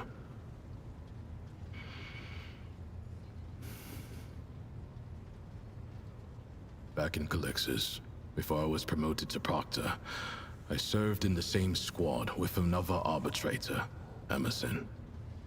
He wasn't just a comrade. We entered the Schola Progenium together. We went through training together. We were assigned to the same hive world. He was like a brother to me, and I killed him. Why'd you do that? We ran into an ambush during a raid, all because Emerson sold us out to a crime syndicate. I was badly wounded in the fight, lying on the floor, barely alive. Medicus, thank Had you. gone to scout the area. Appreciate you. Emerson stayed to guard me. He didn't notice that I was awake. He was talking over the Vox. He kept demanding bigger payment, and when he started giving our coordinates, I shot him in the back of the head. I figured that we weren't making it out of there alive, so I logged my final report, attached my Vox to Glato's collar, and told him to return to the headquarters. Then, I passed out again, and when I came to, I had already been captured. The heretics tortured me for days, but I held on until the exaction squad arrived. Why did the heretics capture you instead of killing you on the spot? I was right by their contact's corpse. They had to know how I found them out and what else I knew about them. They tried to beat the answers out of me, tried long and hard. I kept my mouth shut because I knew that the second I started talking, they would dispose of me. How did you survive your captivity? I could throw pretty words at you about how I went through the Injunctor card to know my mind, or prayed to the Emperor, but I did pray, and I was well trained to tolerate pain, but every arbitrator has their limit. When I was almost broken, what helped me through was hatred. I kept recalling that bastard's face and smothered any base thoughts I had about welcoming death again and again. Hours of agony, hours in the whirlpool of pure rage. What happened next? I was put under investigation, but was cleared of the charges and assigned to piety without Glato. The most corrupt hive world in the Drusis marches. 2 years among the vilest dregs of humanity. It was a test, and I passed. I got my promotion, got Glato back. But after Emerson's betrayal, I was never the same. I am sorry you had to do that to your friend. You deserved better. Maybe you're right. Maybe. Solomorn fixes Glato's already perfectly straight collar. Have you recentered yourself? Firmly. It was your words that pulled me out of that darkness, and you have my gratitude. My faith has overpowered my disappointment and hatred. It is true that people are weak and full of vices, but that's not what's important. All that matters is that the letter of his law is perfect, and that it guides me. His word, and nothing else. How is Glato? Do you two act as one again? You need not concern yourself with Glato. I recently finished checking all his protocols. His responses are instantaneous. I cannot pretend I haven't missed his companionship. Did the Marshal contact you about your reinstatement? He did send a message, and the phrasing was unusually heartfelt. Solomon Anthar, you are hereby restored to your rank of Proctor. Never allow even a shadow of dishonor to fall on your uniform again. That's heartfelt? Yes, indeed. How utterly sentimental of the old man. You can say that again. I'm still baffled myself. That's heartfelt. Whether or not Solomorn is in any state of bafflement at all, his face remains impenetrable. I have asked all I wanted. Good. It is about time we changed the subject. Am I imagining things, or do you seem relaxed? I doubt such a word could ever be accurately used to describe an arbitrator, but there is some truth to your observation. Since we're not in combat, I permit myself to stand at ease, which is to say, I'm standing by on full alert. He's relaxed by standing by on full alert. Make the hand signal for understood. Solomorn responds with an equally curt gesture, signaling his assent. It must feel strange to be without your unit. I've never been a part of a rogue trader's escort before. That said, I adapt to change more quickly than you might think. And as long as Glato is with me, I can handle any transition. About your Cyber Mastiff. You hear that, Glato? The rogue trader himself is asking about you. Is Glato fully servitorized, or is some part of him still a living dog? Generally, Cyber Mastiffs have all aspects of their animal nature removed, but Glato is a special case. His submodel takes a dog's loyalty and instincts as a hunter and guard, and renders them absolute. He is neither a dog nor a servitor. He is something much more. A Cyber Mastiff, a living weapon in service of the law. You cannot shake the feeling that your question has offended Solomorn somehow. There's a certain vehemence in the way he describes Glato's outstanding qualities. Why did you call him Glato? His serial number is GL80. Glato is easier to say in Gothic. Many give their Cyber Mastiffs striking names like Slayer or Thunder. I'm fine with Glato. What can your dog do? He mostly provides combat support. He is trained in both lethal and non-lethal ways of disabling a target, with the ability to analyze a situation and then decide on a course of action. Glato is a good tracker too, and he can spot basic evidence. He also knows over 100 commands. In general, he is more resourceful and diligent than most people I've met. What about his augmetics? Glato, ready! The frame cyber is mostly metal, with armored plates covering the vital segments. The jaw is reinforced. Crunching a leg off is like tearing a hair out for him.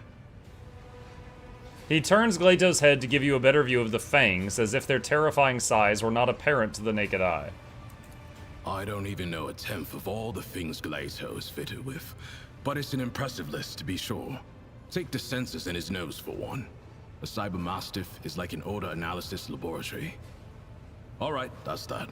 Glato, attention. What commands does he know? They range from kill and guard and the like, to more complex guard and patrol protocols. A protocol is a combination of behavioral patterns, which the Cyber Mastiff follows according to the present situation. In other words, I don't have to control Glato all the time. He can adjust and react to the circumstances on his own. That'll do. As you wish. He only listens to you then. Correct. Both his training and his augmetics ensure that Glato only accepts orders from me or from my superior officers.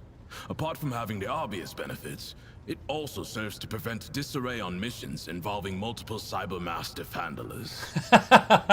Yeah, I'm just imagining one guy with the dog yelling, sit, and the other one going, attack, and then the dogs just look at each other like, I see.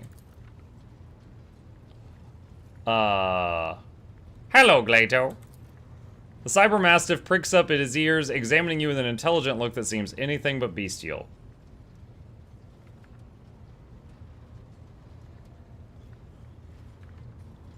Does Glato have a favorite type of training or some other pastime of choice? Sometimes I let him play with heretics' corpses. That was a joke. Oh. If you're asking about entertainment, that concept does not really apply to an Arbites dog. But I like to imagine that Glato is enthusiastic about training with me, that he enjoys running long distances at my side, and during target practice, he always seems eager to hear me give the attack order. Persuasion 100%. That can't be all of it, can it? Fine. Let me satisfy your curiosity. I do have a special exercise that helps to sharpen Glato's hunting instincts.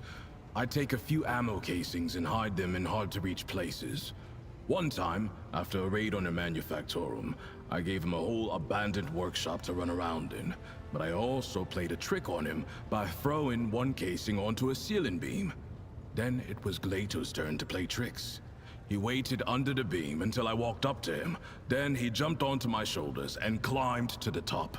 He cut my temple open with his claw and almost broke my clavicle, but he got the casing.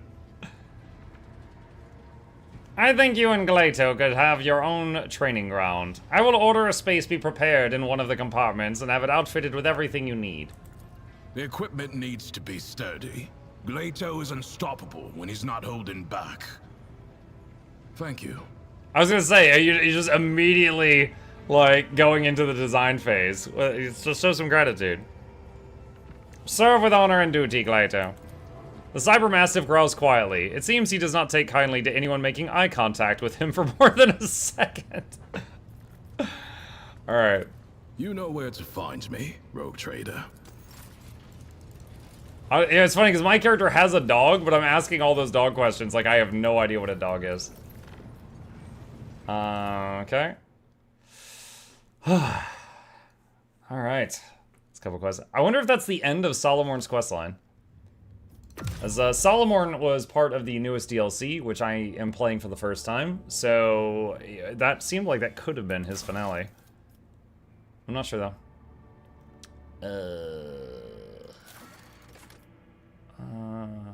You must go to Footfall and meet with Xavier Calcazar.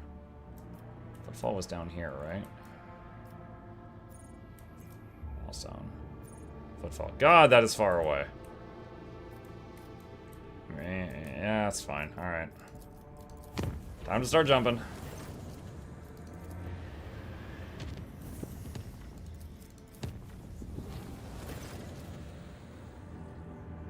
Lord Captain, we've just received an urgent message from Dargonis. Marshal Strox requests you come to the Administratum Palace for a discussion of the utmost importance. Alas, that is the extent of what we know. The message ends there. Well, we just landed in the Dargonis system. I guess we're pretty close. Back to work, everyone. Good stream. See ya, Medicus.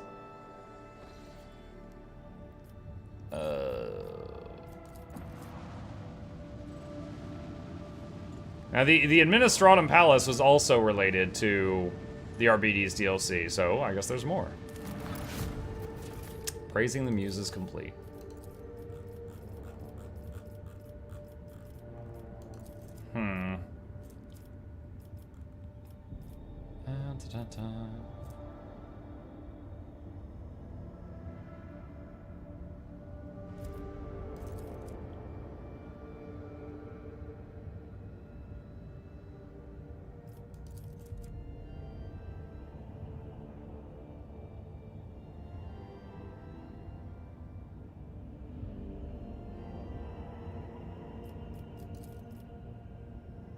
The great freedom accorded by the Imperial Navy will allow the mustering of an impressive independent squadron not classified as pirates. You gain 6,000 Imperial Navy rep, 2 security, lose that stuff, and gain triumph over the Expanse. All the inhabitants of the Expanse place their trust in the Rogue Trader during their hour of need. Your flagship restores 33% to the cooldown of ultimate abilities at the end of space combat. Red warp routes always become orange. That's pretty sweet, actually. The red routes always become orange. Means every time I open a new route, you know, it's kind of like, you know, you spend 3 warp points and get a 4th for free. Have to bring Solomorn for this. Last time I kind of regretted not having Cassia there because she has really, really high awareness. So let's do that.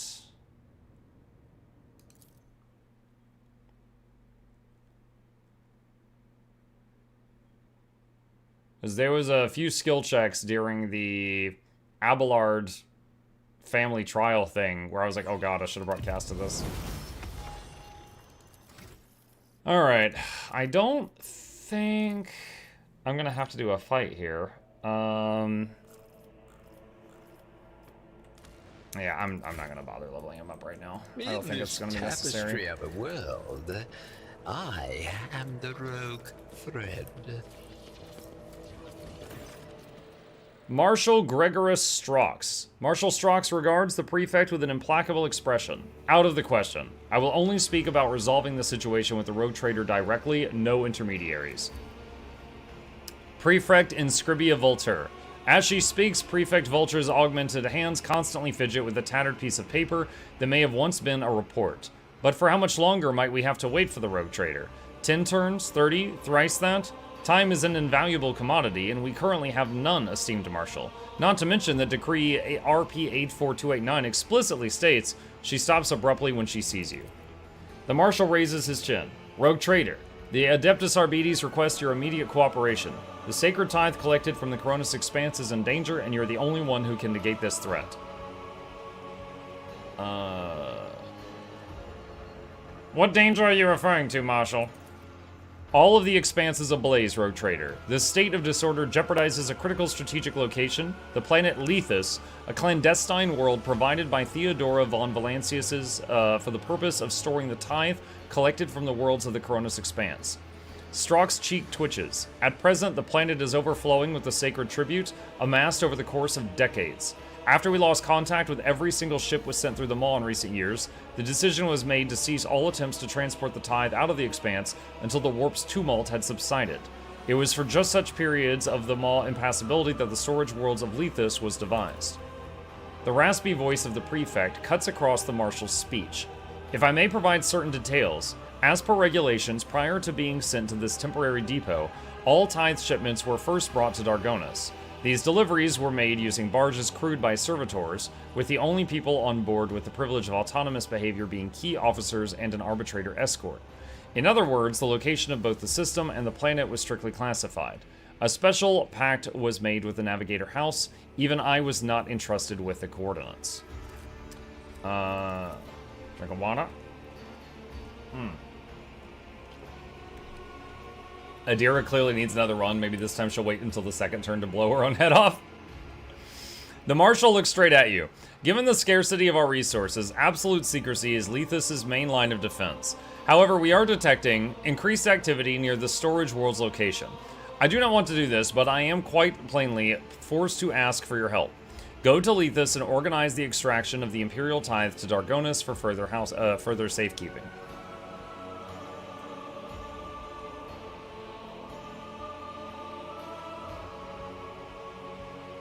Nod toward the strangers in the room. Who are these people? They do not look like administratum clerks. The prefect looks at them and snaps her fingers. The fighters immediately make the sign of the Aquila. These are my bodyguards, members of the Fangs of the Expanse. They are here to demonstrate my willingness to offer the Adeptus Arbites whatever cooperation I can. In other words, they are here in case the diplomatic approach fails and you need a show of force instead. Who are the Fangs of the Expanse? Mercenaries. The Marshal spits the word out in disgust. Vulture sighs. Gregoris, you know we need every fighter we can get these days. You have precious few people at your disposal, and every year fewer still remain. The Adeptus Administratum regulations do not prohibit the employment of hired force. She meets the Marshal's fierce gaze with calm composure. I must remind you to my embarrassment that Dargonis was gutted by Xenos not long ago. And I hope that you have since drawn some conclusions about the importance of guarding your key worlds. The Marshal raises an eyebrow and then sighs. The Expanse burns, all of it. We have no safer option.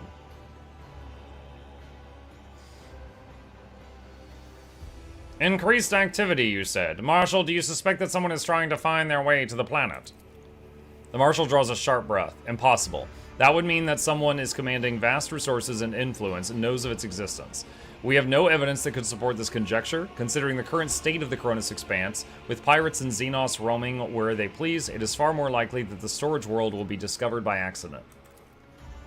The hastiness of the Marshal's rejection of your theory is the best proof that he himself considers a deliberate search to be a plausible explanation, but it seems he's unwilling to admit it even to himself.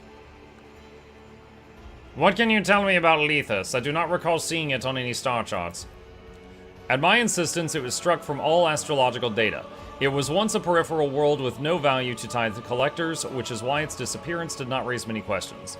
No one cared about a planet that had nothing to give.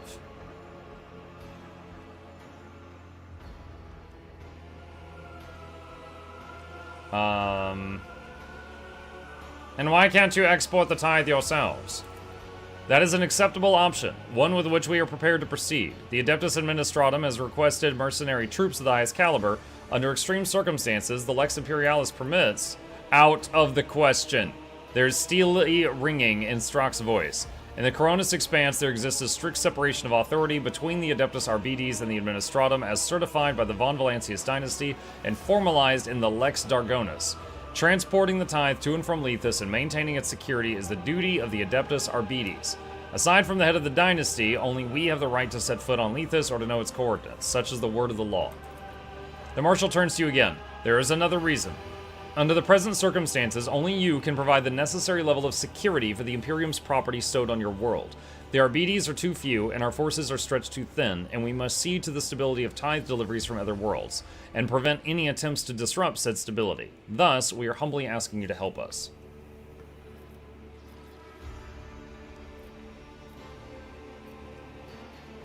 Theodora had a whole secret planet in her possession, and yet no one cared to inform me. The prefect clasped her hands. Lady Theodora was fond of secrets and good at keeping them. You inherited those secrets when you ascended to her throne, but there are so many of them that apprising you of them would be all but an impossible task, as is determining the scope of your knowledge. Are you telling me that the tithe from the entire Cronus expanse is being hoarded on Lethus? How much are we talking about exactly? The Marshal sighs in anguish, enough to instantly turn anyone who captured it into a force more intimidating than the Casbalica Shadow Barons. A tempting prize, as you can see.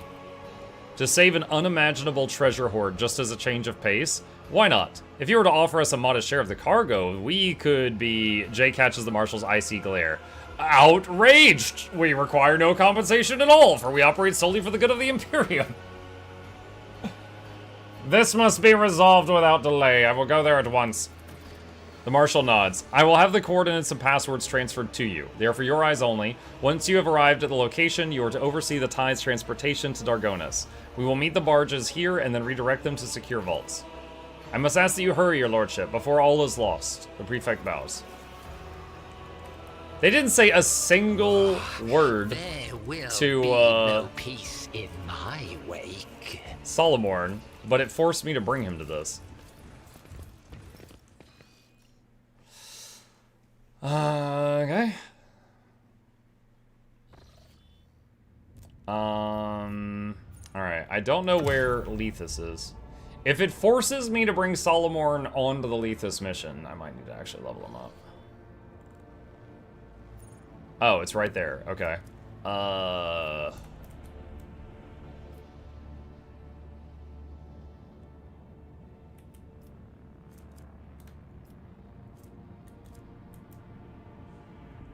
Do I need to do like a manual jump to get there?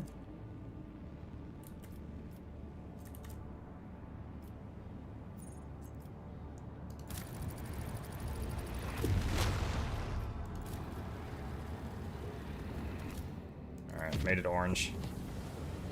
Might get hit.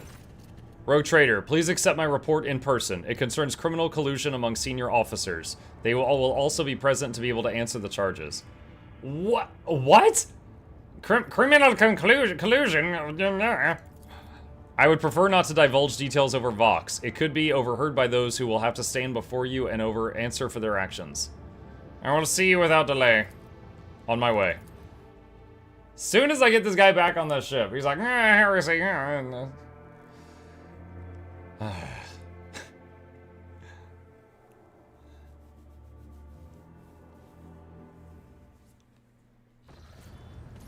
Alright, what is going on?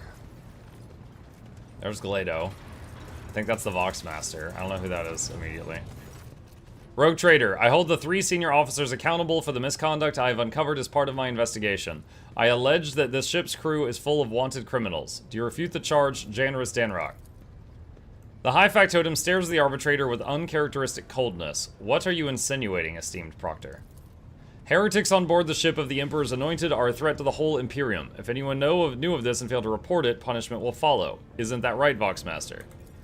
Vigdis does not react in any way to the arbitrator's words. I do my duty honorably and will obey the Lord Captain's will, whatever it may be. Solomon, why have you gathered my officers together? I have uncovered a scheme involving all 3 of them. It is coordinated by the Voxmaster, who buries incriminating facts about voidsmen on your ship in the depths of the archives. Janris Danrock and Ravor turn a blind eye to the sordid past of the new recruits and divvy up the workforce that has come into their possession. This is a completely insane accusation. We are not bringing criminals into the crew intentionally. Of course we're not. I'll admit that we do not try to hunt down every biographical fact about each voidsman who sets foot on board, but only because that would be a hopeless endeavor. Danrock falters for a moment. but none of us had any intention of populating your ship with heretics. Are we really taking fugitive criminals into our crew? Sort of. Janris clears his throat, shuffling from foot to foot. Sometimes they slip through the net because we don't have information from local wardens. Sometimes we're forced to overlook an unsightly past for the sake of acquiring niche specialists. Even common smugglers, for instance, often turn out to be quite an asset on Ravor's crew. We do draw a line, however, at even a whisper of genuine heresy in a Voidfarer's past. Victus raises her gaze to you. I'm sure you realize, Lord Captain, that smuggling and false cultism are both heresies in the eyes of the law, for they transgress his word, but one is far more dangerous than the other, to put it bluntly. Why not hire people from the lower decks? Ravor lets out an uncertain chuckle. What our esteemed Master Helmsman meant to say is that those unfortunates are only suited for menial labor. It is simply impossible to find qualified voidsmen in the numbers we require. Solomon, why stage this scene, accusing senior officers in front of the entire bridge? I was in a rush and applied the regulations I'm accustomed to using on other vessels to your flagship. It was my fault for misjudging the situation, Rogue Trader. Why have you kept this from me? The officers exchanged glances. We did not intend to hide it from you, Lord Captain. Lord Captain Theodora did not deign to involve herself in so trifling a matter as replenishing workforce. She was only interested in ensuring that there were no interruptions in the running of the ship. We have always handled crew appointments on our own without your lordship's involvement. I have heard enough. The officers will look at you in anticipation of your decision.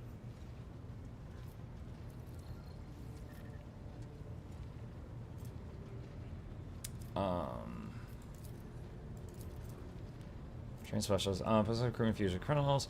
Solve by pointing to the crew. Associate plus 3 damage. What is this one? Organization plus 1 attack.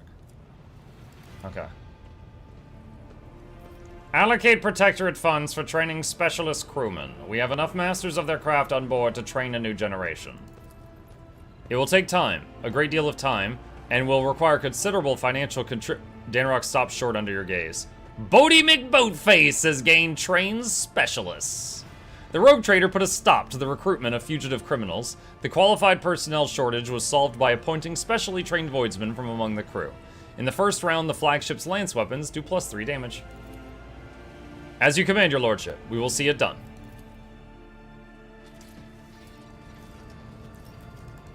Good job, Bodie.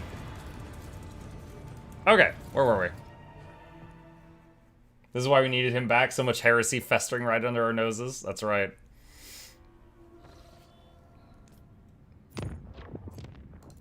Chart new routes.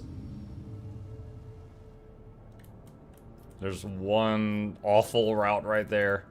Dude, imagine if I was trying to find out how to get to this place the normal way. I would have been all the way over there before I found it.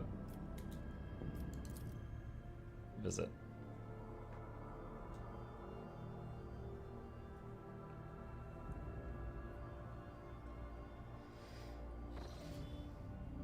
Okay, new system. Space dust.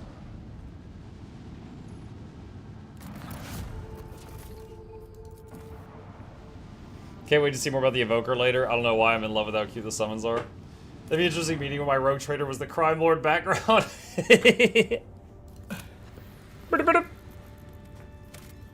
Oh, I found a thing. Lord Captain, we are now in Lethos' orbit. Oh, first try. The ship has successfully exchanged access code with the Adeptus Arbites outpost, but their landing pad is unavailable. The shuttle pilot is already calculating the closest possible landing point. Oh, wait. The Voxcast is interrupted by a crackle that turns into a ragged ultrasonic hum. A moment later, the connection returns to normal. Send the tech priest to determine the cause of the malfunction immediately.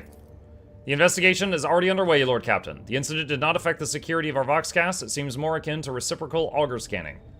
Why is the landing pad unavailable? The augers are detecting a foreign object in the way, possibly cargo containers. And what was that just now?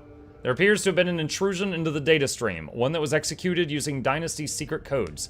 I can only assume they were we've encountered an additional security measure installed by Lady Theodora. I am ready to descend to the surface. Yep, have to bring Solomorn. Hmm.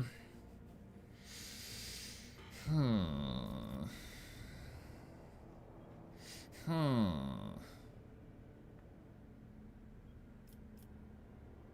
Alright, yeah, I guess we'll do that.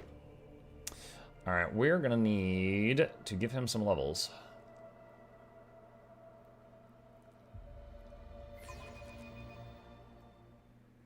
That'd be an interesting meeting with a rogue trader having the crime lord background. We hired criminals. Just stares. Oh no. Say it ain't so. How could you do this? Let's see.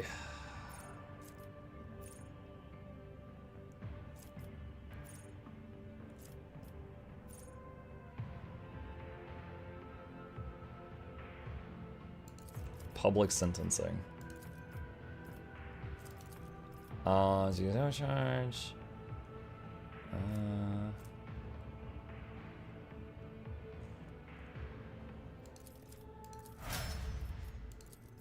Exemplar. Oh my god.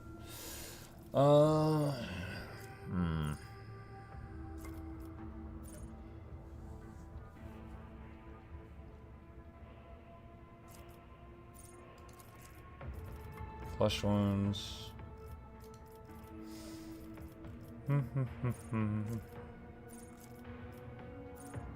Two-hand shotguns in one hand. That frees up a hand. Giggity. Demolition. Let's see.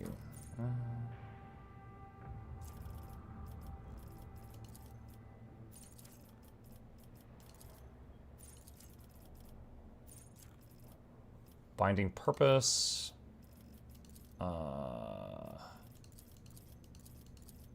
See, he's got decent toughness. Alright, ballistic skill.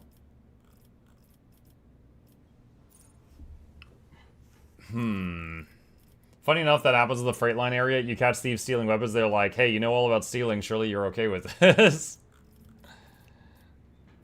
Yes, but professionals have standards. That's what you hit them with. Plus 15% to parry.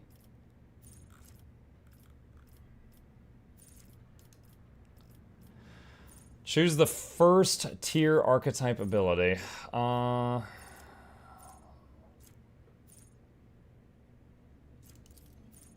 Dash. Yes, but I have style.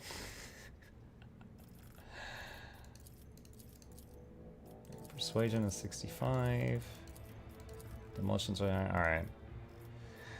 Yeah, when Cabela's in the team, she has really high demolition and Medicae. So if he took Cabela's spot, he can cover demolition. Medicae will be J, I guess, but it will be lower.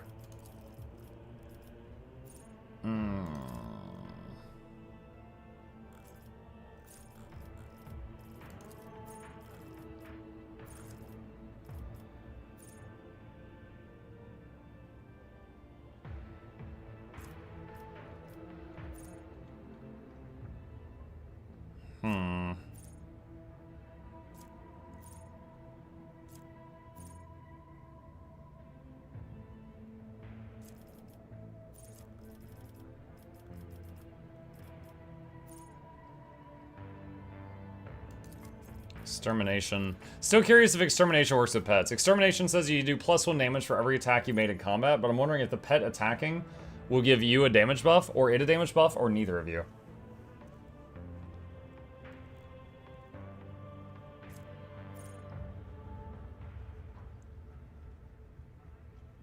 No heresy. You don't know no heresy, no way, no how.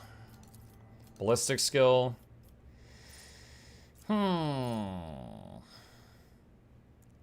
Stronger together.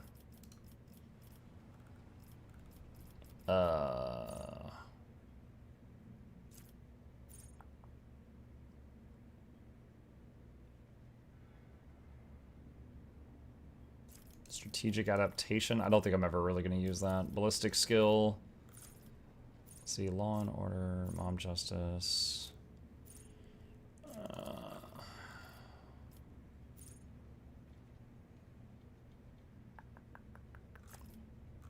Dude, doing this is making me want to play around a Dark Tide with the robot dog.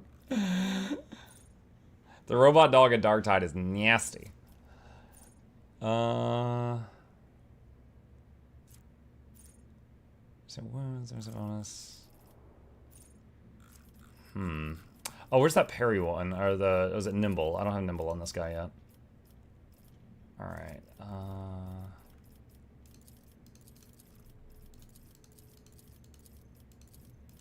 Coercion. Okay, last thing. What do we want here? Know-it-all, 3% bonus to pretty much everything is really good.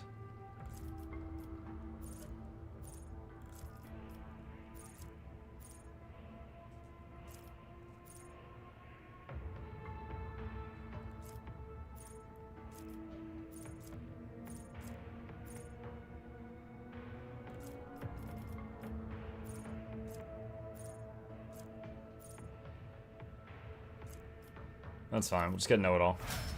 Okay.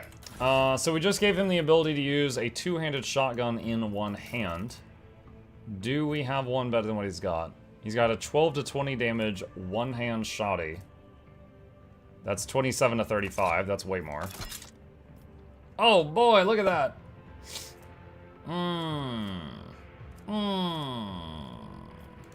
Sort by type. Will that put the shotties together?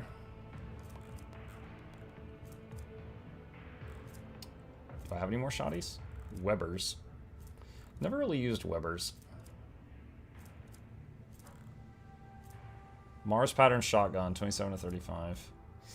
Auto, Cruel Fate, nullifying shotgun, 24 to 31. Crescendo. Hunting rifles, a shotgun, auto gun. Oh, that is a piece of crap. Alright, I'll always add these to cargo. Combat shotgun. How good is his offhand one? Good question. Worse. Let's unequip that.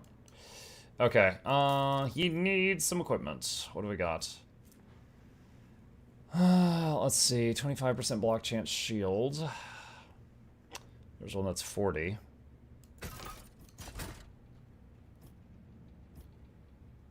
Gotta say, nice video today. Gotta give Noxxi a raise soon. I just gave her a raise. And then she thanked me with that. That was in gratitude for the raise, apparently. Ugh. Nice one is Rustwise. Commissar flank Rustwise. Even better.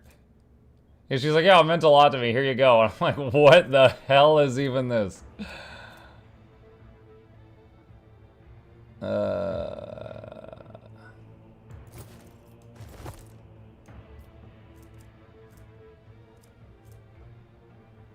Venom chainmail.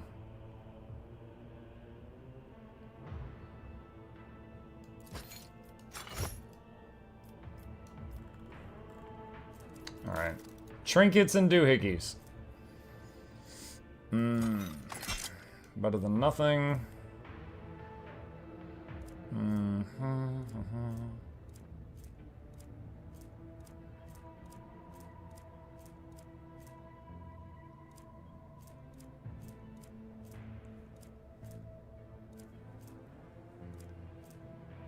Send toughness.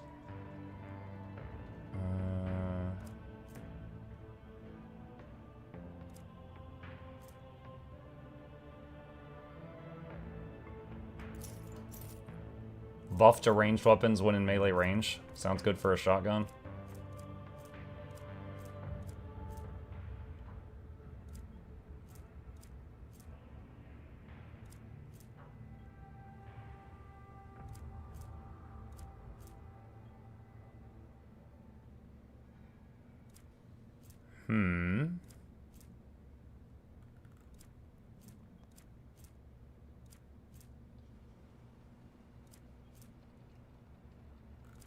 Not an overseer.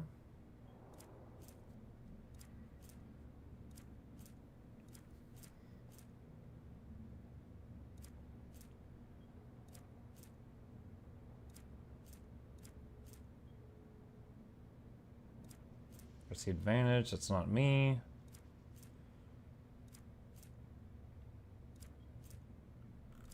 +10 logic. Bayonet chain knife. When you attack a target with a ranged weapon within a 1-cell range, they get bleeding. That might be great for a shotgun. Stab them with a bayonet, and then pull the trigger. That could be great. Thanks, boss. I made it just for you. Good moaning. I started a war by accident on the Yours forum about the elite spec for Rev. Oh, did you? Nice job. Reduce recoil of weapons. Is there anything better? +10 weapon skill and 5 strength.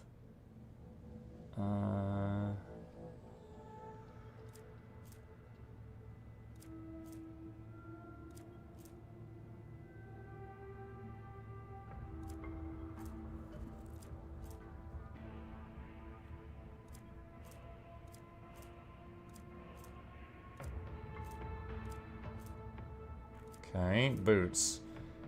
Agility and athletics. Is there better?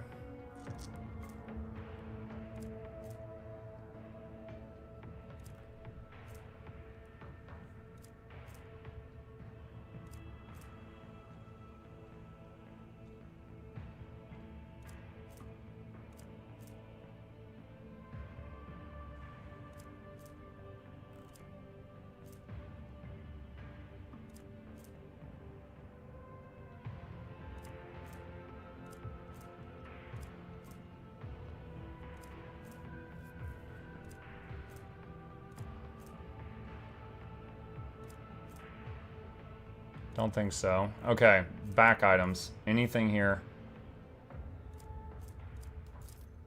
This one heals nearby familiars each turn. What does that scale off of? The familiar's toughness bonus. I think that's probably fine.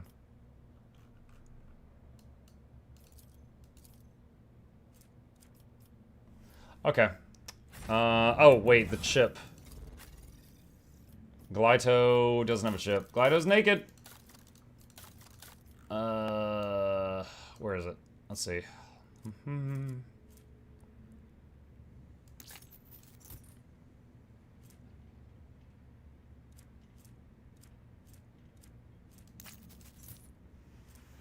Alright.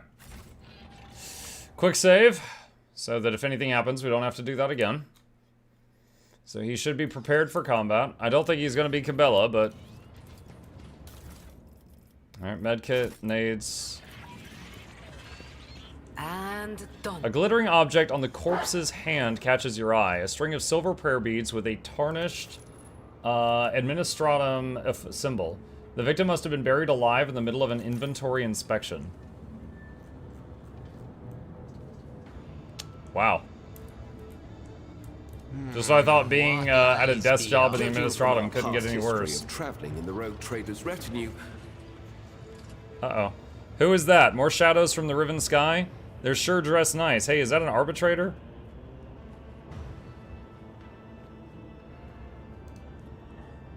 Why would an arbitrator be here? They're all holed up in the outpost, and this bunch has crawled out of the dump. Walls will deal with him. He can smell a fake.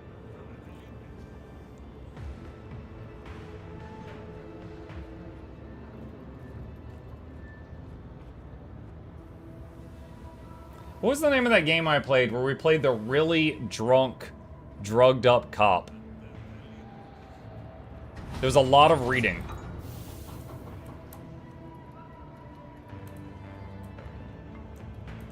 Disco Elysium, thank you. This reminds me of an area that looked a lot like it in Disco Elysium. Oh, one step at a time, amidst the madness. Captain Walsh, do I take the oath now? Ahem. I swear never to abandon a comrade in arms, and... Have you ever been under fire, son?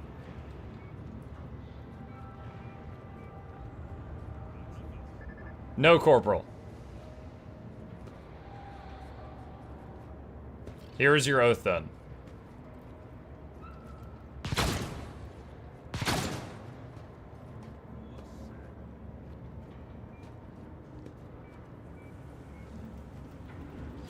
Imagine if he hit him. Ah, crap, I meant to miss. Weapons both old and new from a variety of worlds lie together in an incoherent pile as if jumbled by a child's hand. Every gap is filled with ammunition of different calibers. A man steps forward. The hideous burns on his head make it look like a ball of molten wax. The pupil of one of his eyes is clouded, but the other eye is sharp and alert. I heard a shuttle, and here you are. Not a tithe, not clerks, but guests from the riven sky. The chance we've long been waiting for. These guardsmen refer to you as captain. I do not know by whom or with what right that rank was given to you, but it means nothing to me. Every living tithe unit must be commanded by a sergeant. Where is yours? I need them to take us to the Arbites outpost. Our sergeant. We strung up our sergeant. The Arbites gave him to us. They serve the riven sky, and nothing comes from the sky but evil. The guardsman's one eye studies your squad intently as if calculating something. Solomon turns to you and comments in a flat voice. Murder of a superior officer. Desertion of living tithe quarters. Defamation of Adeptus Arbites members. More than enough for a verdict. He's like, well, we've been here 5 minutes. I've added up enough crimes. We can kill people legally. Who are you? Self-proclaimed Captain Walls, stepchild of the Imperium, as we all are here. Living tithe abandoned to his fate, and a Death World veteran who ended up among recruits by mistake. And you admit to murdering your commander so easily? Commander? No, the enemy. He was hiding the truth from us and prevented us from taking action. His death opened the way to freedom and made us realize that there is nothing up here. We are on our own. What happened to you? Our illusions were shattered. The Arbites brought us here and left us to rot. For years, we waited for a chance to die heroically in the name of the Imperium until we realized the Imperium is gone. All there is the riven sky. A warrior robbed of his right to perform feats in battle is akin to a caged beast. First it is madness that gnaws at the heart, and then it is Mordecai, the bringer of death. And that outcome is far from the worst. You saw my shuttle arrive with your own eyes. Where do you think I came from? The riven sky. You children of the abyss like to toy with our minds. You keep bringing new garbage here and dumping it on our heads, all just to maintain the feeble facade of your lies. And you keep talking about a future that will never come. Enough. What is the riven sky? The guardsman chuckles. Don't try to fool me. We both know the truth. The riven sky is the abyss that has devoured everything outside, the primordial darkness. Sometimes the sky sends people, but they're imitations. Shadows wearing human skin. They don't know that they don't exist, but I see right through them. They come from the steel star with the scarlet overseeing eye from your ruler's throne. If the Imperium does not exist, then who feeds you? We break the containers open and we get our own sustenance. At least the food we have here is real. Your minions, the Arbites, toss us some rations, but they aren't enough for the whole regiment. There are too many of us now. Destruction of the sacred tithe. Unlicensed reproduction. Unlicensed reproduction. Yo, you got your begging license? Repeated defamation of the Adeptus Arbites. I revoke your right to beg for mercy during the arrest. What makes you think there is no Imperium? The revolting semblance of a smile appears on his melted face. Look around you. Everything you see was a tithe, a sacred payment to the Imperium. And what became of it? Why did it never travel to other worlds as we'd been promised? Why are we starving here instead of doing battle among the stars? Because there's nothing there. That's why. Alright, so I actually find this kind of interesting. So for those who don't know, a little bit I've learned about Warhammer 40k. Every world that is part of humanity, the Imperium, has to pay a tithe. It's taxes, basically. You know, their whole thing, whether they're producing agriculture or weapons or soldiers or people, they give a cut each, you know, every, I don't know how often, year, 5 years, I don't know, to the Emperor of Mankind, or to the capital world, basically. And sometimes the tithe is people. Like, here's workforce. We don't have any money. We have people. Here's workforce, laborers, soldiers, psychers, whatever. It's people. So, but the tithe, because of all of the warp messing up the warp jumps, the tithe couldn't be sent back to the capital. So they were storing it here until they could get through. But these people weren't told anything. So these people were soldiers that were in the tithe, and they were just like left here, and they were like, we're told, like, yeah, we're gonna send you to a fight somewhere, but then they were just left here for years. So they've basically formed like Mad Max organization now. Okay. You are insane. That's what you emissaries of the Riven Sky always say, because you're afraid of who knows the truth. Dogmatic. Lore Imperium 100%. Address the guardsmen. Make the decision here and now. Are you loyal children of the Imperium, or are you traitors befuddled by a heretic? Test succeeded. The soldiers exchange anxious glances. There are hints of doubt and shame in their discordant voices. A sweet lie told by servants of the riven sky, over and over. But not to worry, their end is nigh. You are not marred by the scabs of corruption, but you still choose to become a monster who would find no rest. Why? The guardsman's face stretches into a merciless sneer. You think I am the monster here, three-eyed thing? I want to put an end to this madness. That perfectly captures your rotten essence. You take true words and twist them into lies. No, we will put an end to the madness. Stepchildren, attack. Oh, glorious spectacle of your demise. Crush them! Alright.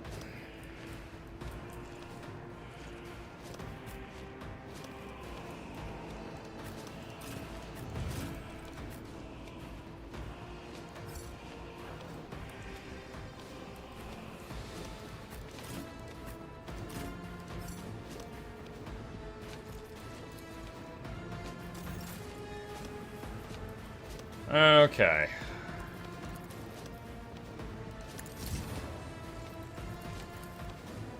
I am a navigator, not a servitor. Me. If you insist, Lord Captain. I'm not accustomed to being ordered around. Relocate the bird. Alright, good. That hits everyone now.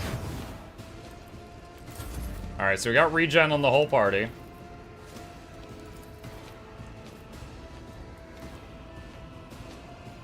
Me? Heretic escapes punishment. So I just pulled all enemies toward that spot a little bit. And Solomon shot one of them in the face. Oh yeah, Solomon has a trait where if someone fails a willpower save in range of him, he shoots them. So that just happened.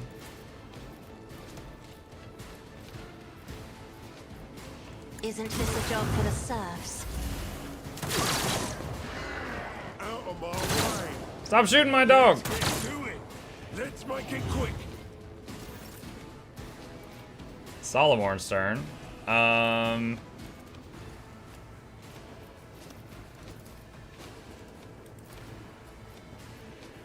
Let's see, what do we got? Oh, I've not played him in a bit. Run and gun.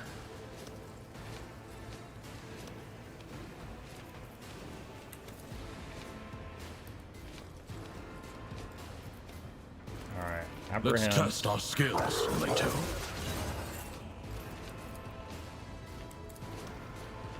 Understood.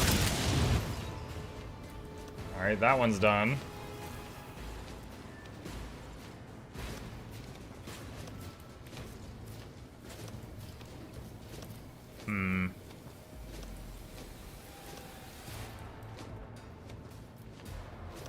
Protect One of Heinrichs. us would be enough. Oh, I thought it would hit that guy, dang it.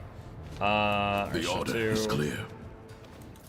I'll take the Lex is inescapable. Okay, Heinrich's turn. Warp speed on everyone. Glory. Iron arm on everyone. I won't Warning. reject you. But Free of course, science. Lord Captain. Let's Free see to heal, mainly for the dog up there. it. For the throne's Resolve glory. buff. Armor buff.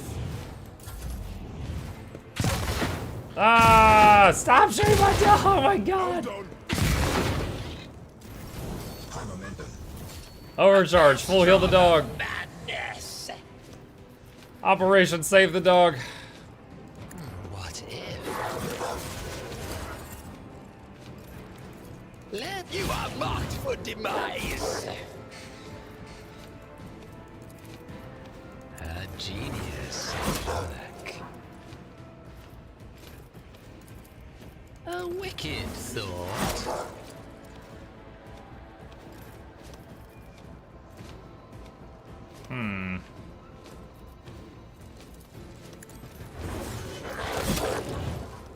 Alright, got one of them down.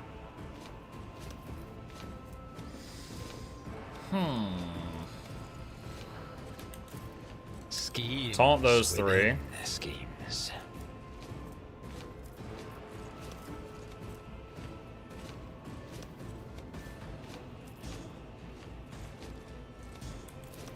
Executed. Here we go.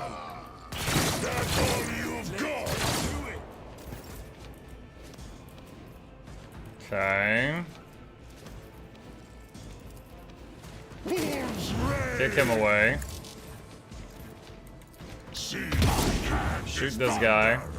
My strike is ruin. Run and gun. Rapid fire. So I will carve runes out of your bones. Steady superiority.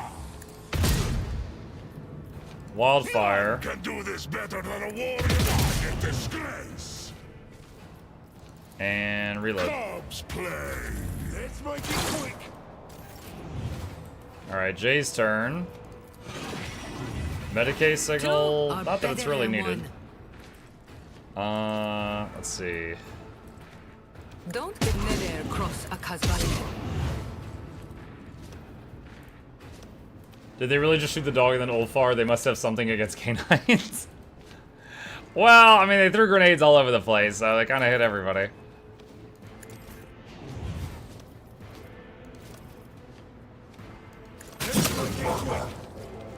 Just pulled everybody together there.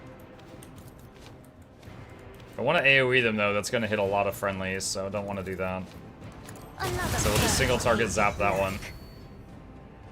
So she zapped him. He failed a willpower save. So Solomon shot him with a shotgun, which then Cat and Muck had to dodge, and they had to move.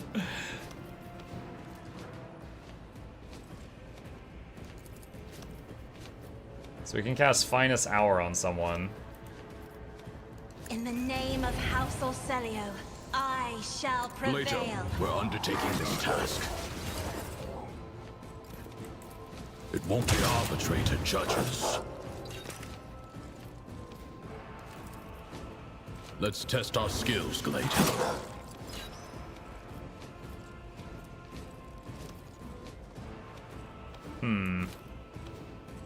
The order. Accept. The order is Wow, 58 damage shield bash. I'm not a fan of our grace, at least. I don't know why he had to dodge that. Alright, we still got those guys up there on the high ground. Oh, I guess he can't move this turn. I will carve runes out of your bones.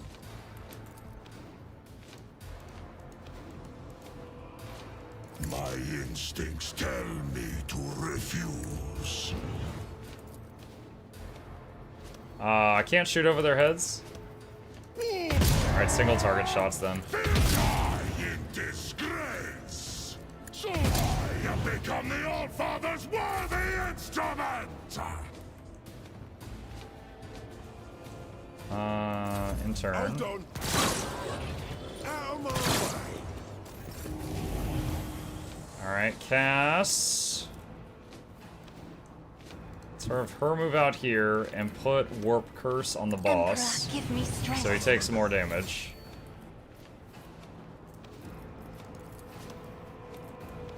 And Isn't as duty demands? zap him twice. Me. Give If you Ulfar another insist, Lord turn. Captain. Can he move up here? He's too thick. He can't get past. Alright, just more single target shots, I guess. So my hand is thunder. My strike is ruin. I didn't even realize there was like a ladder there. Okay. It won't take long. One of us would be enough. Plato.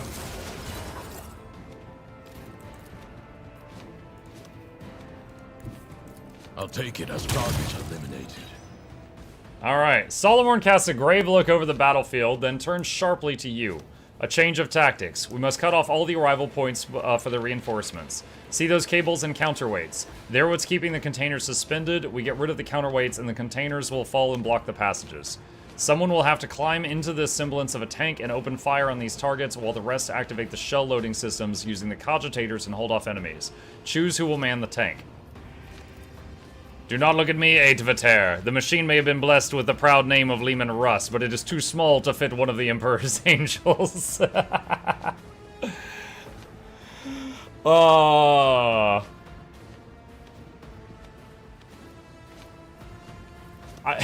Jay, don't feel me. I don't know if anyone else in the party knows how to pilot the freaking tank. Solomon, you will drive the tank. Acknowledged. He cracks his knuckles. Take care of Glato while I'm busy.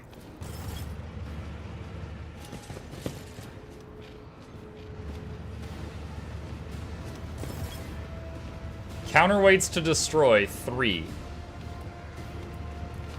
Okay. Alright, so... Alright, oh, there, okay, there's an attachment point.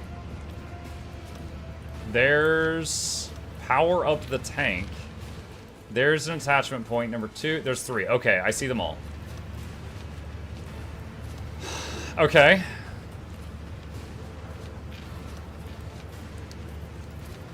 Are we still buffed from the previous fight? Yes, we are.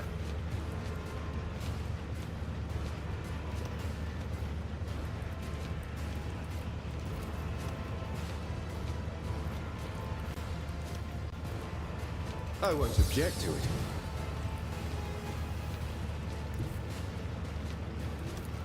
Everyone, step aside.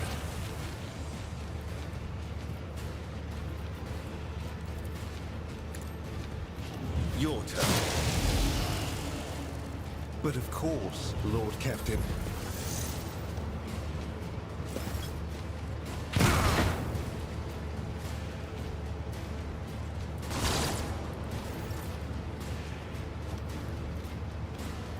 Okay. Wait, what? 10,000 damage. Oh! Is it the tank's turn? It's the tank's turn? How much health do the counterweights have? 587. Way more than a dude.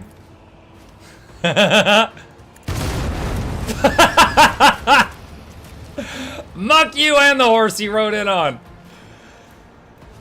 Alright, I didn't realize I was going to get to do that. Here we go.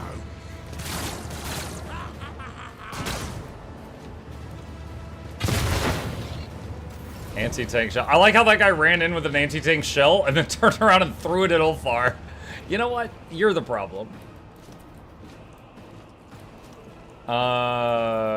Let's see. The storm approaches. Power up the tank. Wait, did that finish his turn? Okay, no, there it goes. I was like, did that finish his turn? That should not have finished his turn. What Alright, if- taunt those guys. A genius at work.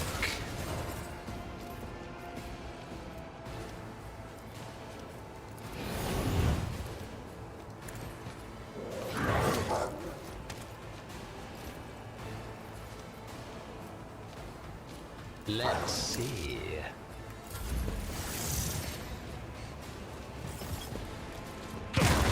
A born predator does not become prey. Oh, the tank gets to go again. I have to be careful though. I don't want to hit Muck over here. Or the dog. I just got a Steam achievement called Tank You. Hit 7 enemies with 1 tank shot. Let's get to it.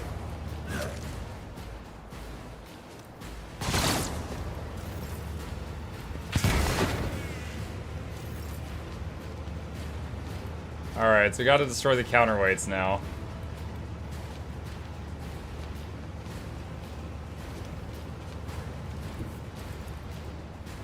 Wolves reign. Did that do damage? Cubs play. I have become the Okay, he's just like missing a lot, I guess. instrument.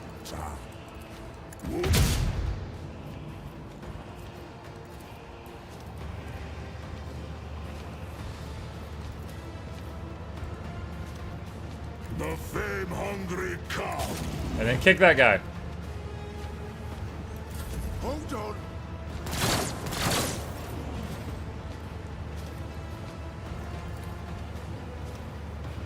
Commands are more pleasant to give than to follow. Oh, yeah, I forgot that that thing zaps people when they're nearby. Give Tell Cass me, an and it is action. done.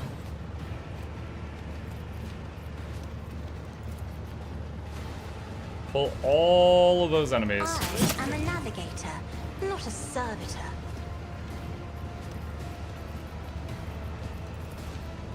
Me? If you insist, Lord Captain. If I try to die with grace, at least. Finest hour I on hold all Ulfar. the cards. I will carve runes out of your bones. I shall. Damn get. Okay, he killed that guy by accident, but completely missed this. So shall it be. Oh my god, dude. Wolves red die in disgrace. Right there.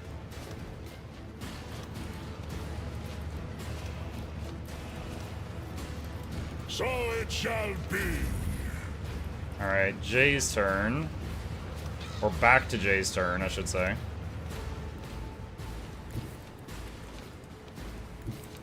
I know what I'm doing, usually.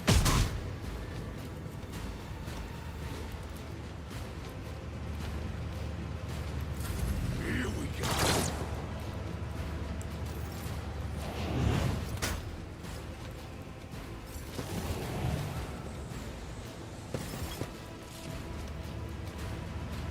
Let's get to it. Hold on. Okay, Cass. Pull all of these together. If you insist, Lord Captain. Move there. And then blast backwards. I'm not as duty demands. I'm afraid not. Me. If you insist, Lord Captain. Alright, Heinrichs. Power up the tank. Okay. Let's see to it. Hold on, I want to read this again.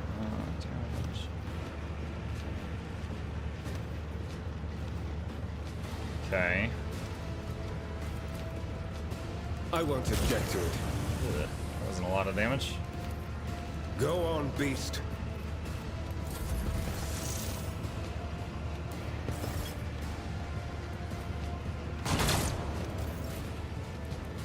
I get a tank shot.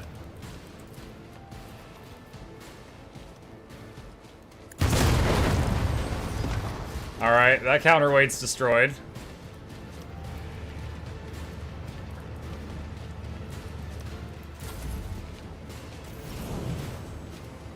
Alright, what does power up the tank? I actually don't know what's happening when I press the power up the tank button. I'm not sure. Alright. Step by step, I Taunt lead. everything there. Schemes within schemes. Let's see.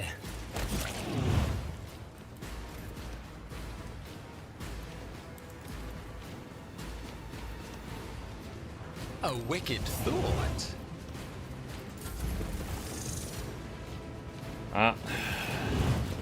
Here we go. Oh god, the tank's turn again?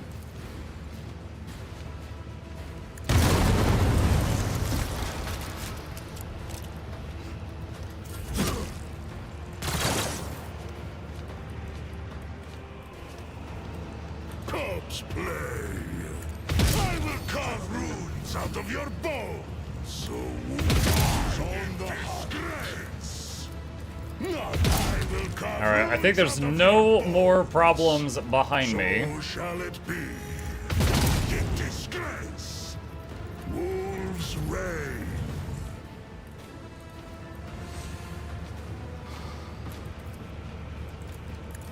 I can do that. Give Cass with some the more right actions. incentives.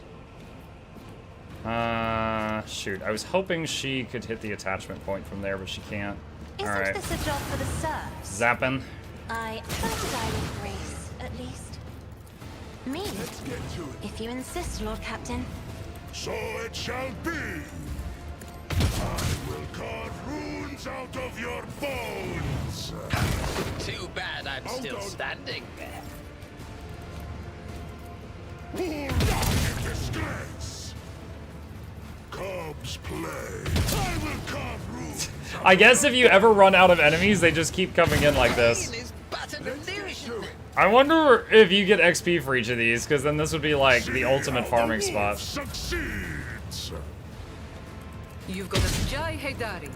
Remember the name. Let's get to it. I should have moved the skulls up there. We're doing okay, though.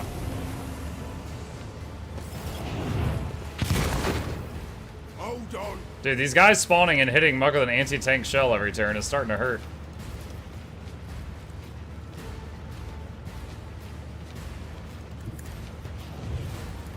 Alright, pull them together. I'm accustomed to being ordered around. If I face the Navigator's might. A genius at work. Apprehend the cable. What? Ha! No! Through the smoke and gunfire!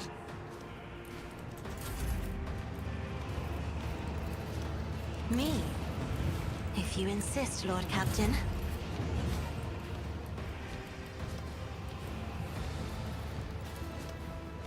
Do my bidding. Move the bird. Zap. For the throne's glory. Power up the tank.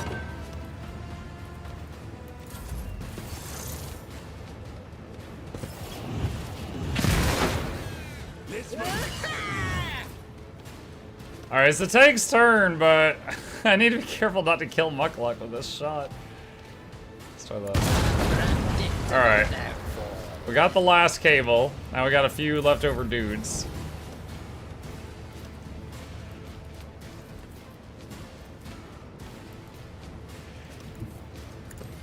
Move there. Use protect on me. Dog will hit the stuff around me.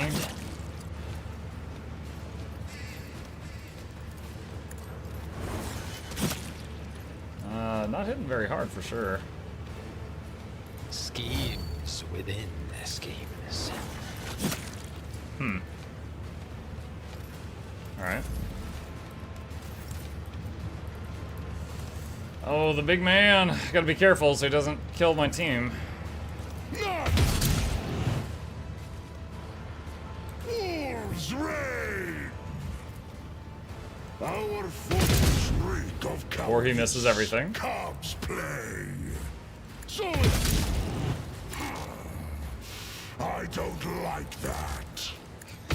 In disgrace. I hunger for battle. So he's like, gun, gun, gun, gun, gun. Kick that guy in the head.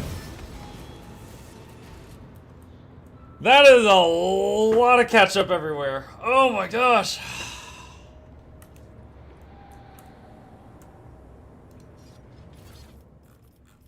Yeah, so I guess I could have farmed there because those guys dropped items. Patience.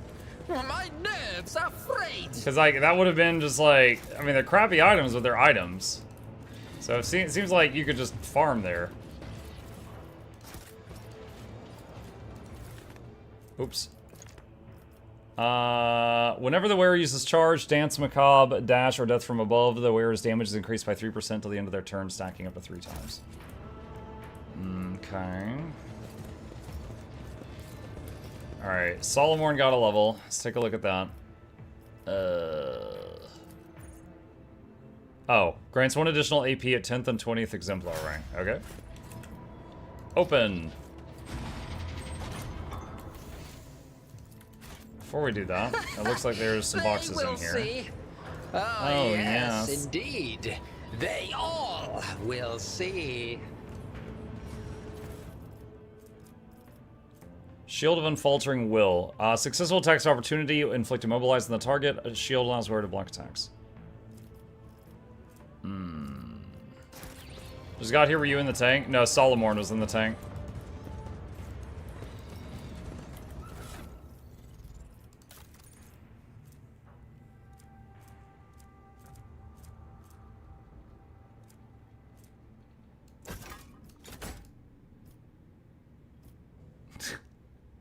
Their shields look so lame, though. Even if the stats are good. Alright, this is a very tiny downgrade, but it looks better. In this tapestry of a world, Fashion. I am the rogue Let thread. us see what I found. Check. Done. Crawl through.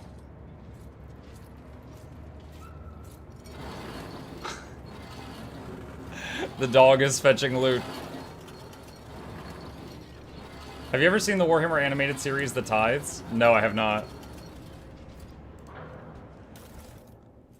Old key. So, I can't get over there right now. Curiosity sings in my veins.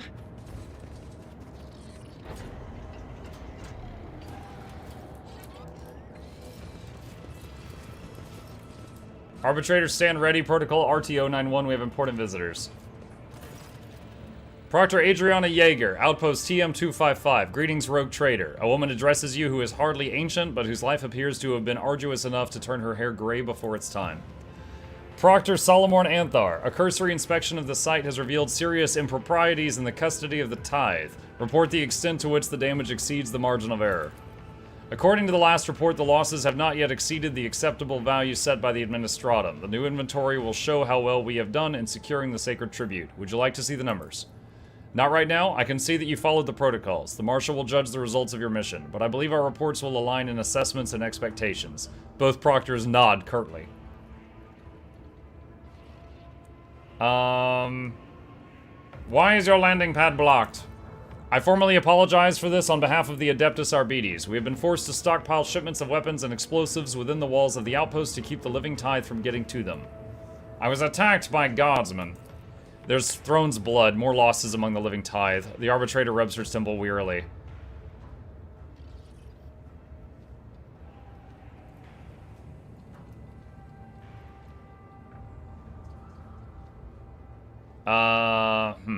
Why have you not dealt with the insurgents? They nearly stole a tank. The tithe is taking damage. I'm aware of that. However, we cannot afford an operation to capture and eliminate the insurgents. That would cause losses among the arbitrators, which would be catastrophic in our current situation. We barely have enough people to stand watch and man the planetary defense weaponry, and where do you suppose that leaves container loading systems? We are forced to keep order where we can. For the time being, cargo loss is still within administratum regulated norm of deterioration.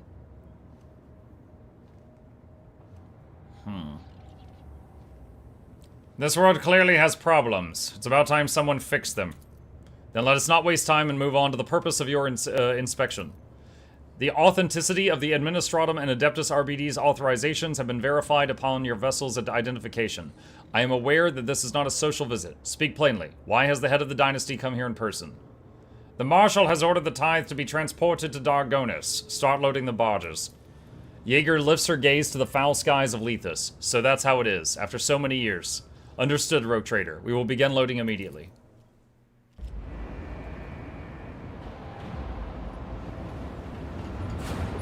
We have a lot of cranes.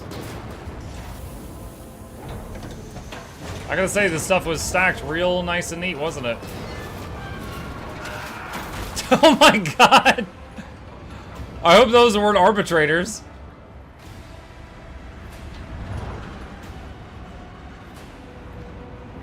Yo, that looks really cool. Do we have a separate crane for every box? Time passed 7 days. 7 days? Lord Captain, your shuttle pilot reports that due to the loading activity, it is no longer possible to keep the shuttle on Lethus' surface. There is a risk of collision with the cargo handling mechanisms. The shuttle will remain in orbit until it can safely land at the Arbites outpost and take you aboard. I apologize for the inconvenience, Rogue Trader. If it is any consolation, we are nearly done. One thing we still require it to order to complete the loading procedure is the tithe inventory. The clerk Tertius Court has it. As much as it offends me, I must ask you to return him to the outpost. That said, retrieving the inventory without the clerk will also suffice. Why don't you go fetch him yourself? All arbitrators are busy remotely monitoring the transport protocol. No one leaves the outpost alone, which means we would have to form a unit, and that in turn means the loading process would stop. Believe me, I would have never asked a rogue trader to run an errand for me, but I am doing my best to streamline the process. I will see to the clerk. Where do I find him? That section of the section the court is currently taking inventory in is not far from here. We have blocked the passage so that the living tithe does not bother the scribes. I will clear the way for you now. She gives the data slate a few quick swipes with her finger. Is there anything else I need to know about the clerk? Hardly, but I can give a brief resume. Like other scribes, Court was personally selected by the prefect to maintain the inventory. He is meticulous, efficient, and incredibly committed. I saw him on several occasions, and he was always immersed in his work. She frowned slightly, perhaps even obsessively so. Everything is clear. I'm ready to head out immediately. The proctor gives an uncertain nod.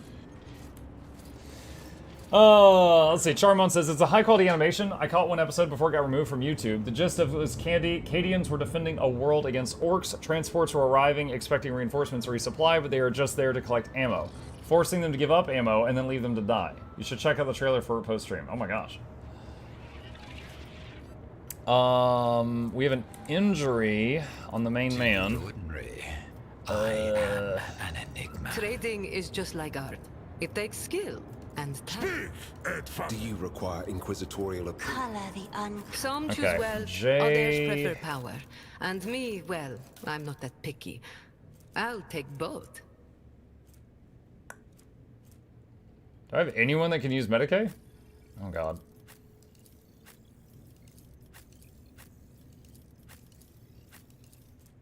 Great. No one here knows the first thing about medicine. Awesome.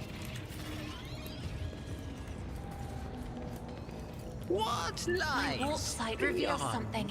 Decayed books rest on the gilded pedestal. The plaque underneath bears the half-faded letters of an inscription in... oh my god. High Gothic. Lex Imperialis, Volume 964, Appendix 33B. Neat stacks of papers and diagrams, their meaning obscured by codes and ciphers.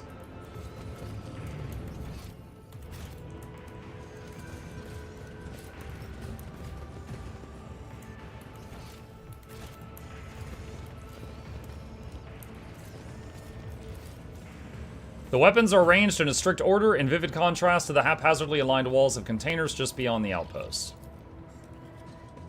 Damn it! I mean, just bad luck. Warrior armor, 60%, medium. While the wearer has less than full health, their coercion is increased by 25% and crit damage by 25%.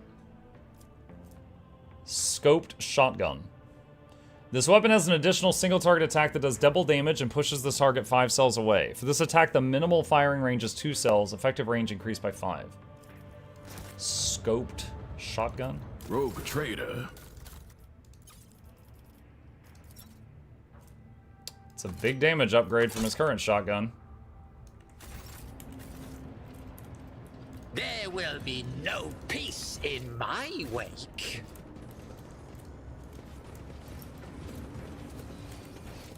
Okay.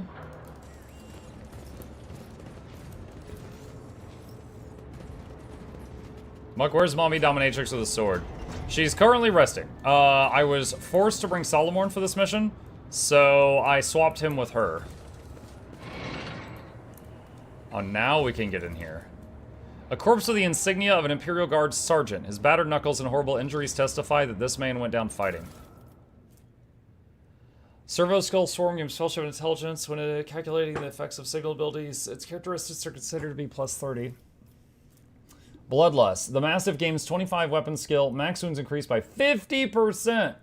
And increase does 300% more damage. While in battle mode standby, the Cybermastiff's critical chance is increased by 0%. Wait, what? 0%. What is that skill with? Overseer's Fellowship bonus. And its critical hits inflict strength bonus levels of bleeding. Still, 300% more damage. Last Vox.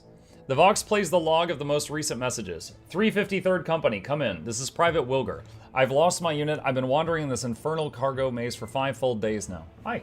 Thank you. Requesting assistance. I've run out of rations. I'm hungry as a dog. I feel like eating the sling of my lasgun. I can see smoke, probably some kind of camp. I don't see a path to get there. I'll try to circle around. Wilger out. This is Private Wilger, come in. I've lost sight of the smoke. Can't tell where I am now. I did find a container packed with delicacies, though. Something called roe, which seems to be eggs for actual genuine fish. All in synth capsules, vacuum sealed. There's enough food for a whole company here. Maybe that'll get you to respond. Wilger out. Next thing. It's Wilger. Come in. It's been a week. Respond. Anybody. Next one. I hate it. I hate roe. Alright. So he was forced to eat fish eggs until he died.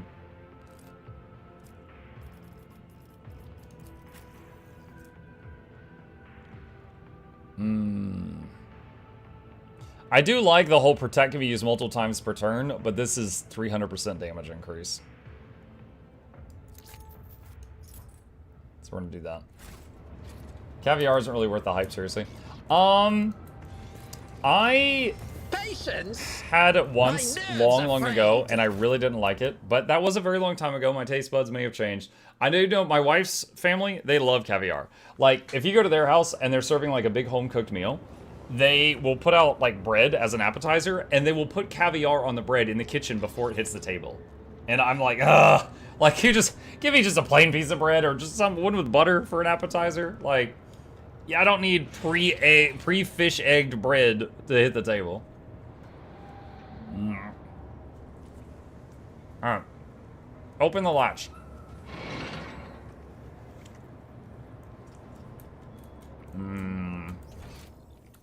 In this tapestry of the world, I am the rogue thread.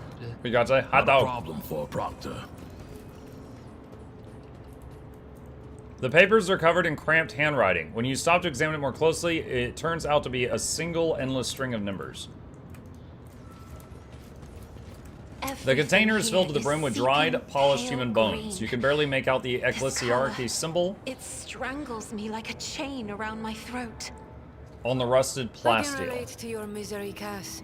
When the sight of a planet bursting with riches brings only melancholy to a cold trader's heart, she must wonder, is it time to retire?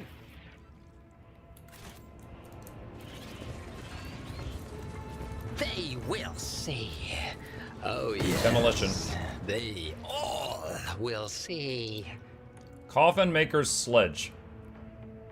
This weapon's single target attack does additional damage to equal to 5% of the target's max wounds, up to 300. Ooh, percentage-based damage. Good for hitting bosses.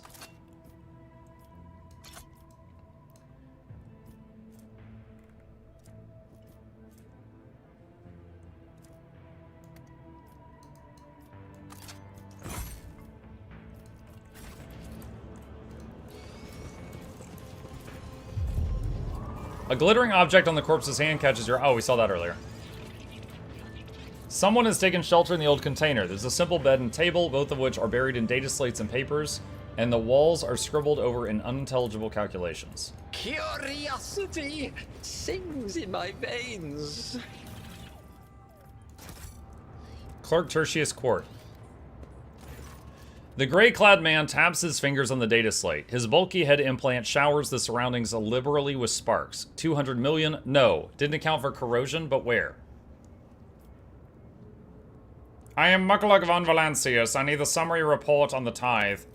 The clerk winces and mutters mechanically. Tertius Court, rank 3 scribe of the Departamento Caligos, quantity 1. The inventory, His dry, reddened eyes fixed upon you. There is no rogue trader on the inventory. I can't give you anything before I fill in the forms, so let's start with the retinue.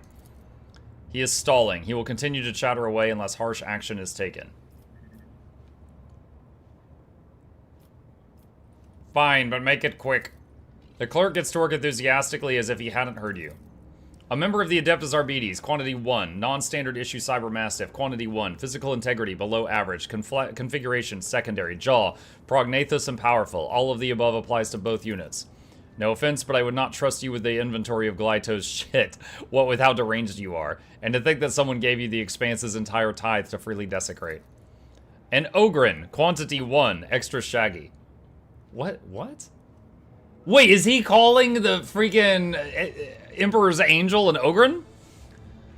Unencumbered by intelligence. Everything within the norm. Equipped with Adeptus Astartes armor from his Space Wolves arsenal. Note, send an inquiry to Fenris regarding possible theft.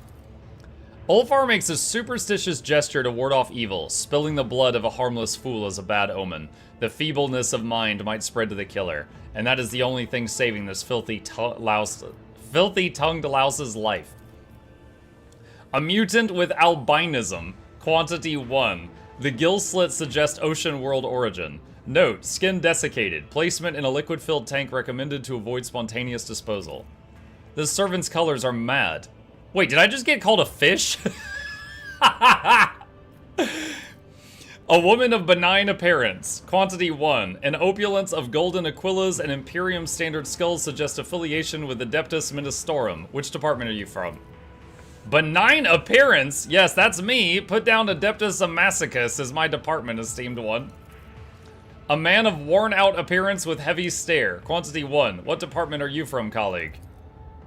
Put NA in that field, colleague. And add a note at the top of my sheet that says burn before reading. This concludes the inventory of the retinue. Proceeding to take inventory of Rogue Trader. Well, let us see what you have to say. Rogue Trader, quantity 1. Bloodstain account on attire, 20. Could you turn around? Turn around. 26. Equipment condition, excellent. Limb count, satisfactory. Appearance, unremarkable. Self-importance, elevated. Elevated self-importance. Me. What? Yes, the assessment is standardized. Don't argue with it. The clerk touches his implant pensively. It has finally stopped sparking. Excellent. Very good. We're almost done. Now to finalize your inventory record, please take off your clothes. What?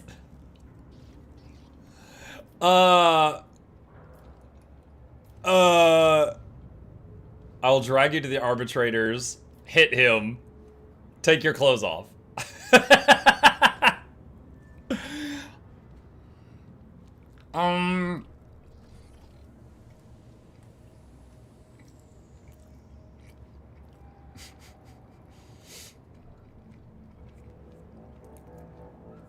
I don't think a dogmatic rogue trader would do that.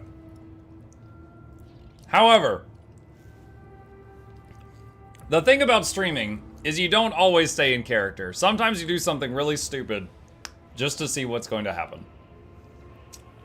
You know what? I'm going all the way. Just one question. Are you aware that this will go into the report to the Marshal? Solomorn's iron palm covers his face. Or worse, do you actually want this in the report? The Lady Navigator covers her brightly blushing cheeks and turns away. Not one eye of mine will behold that image. Not one. I had become so obsessed with the prospect of seeing mountains of treasure, I forgot you were the real treasure all along. Jay makes herself comfortable, intending to fully enjoy the inventory taking. The clerk grabs his quill and greedily ready to catalog your every birthmark and scar. Inventory of the Rogue Trader complete. Thank you for your cooperation. Now, regarding the tithe. You've received item Mukluk von Valancius, item description. If the wearer's name is Mukluk von Valancius, you gain +4 to all skills? What? Hell yeah! Wait, that was an achievement? Hold on. Rogue Trader, 1 item. You received a complete inventory of the Rogue Trader. 1% of players have this achievement.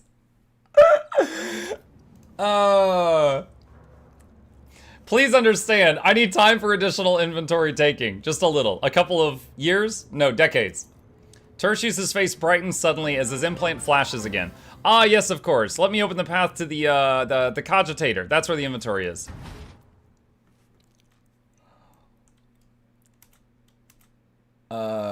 Oh, I had me worried there for a sec.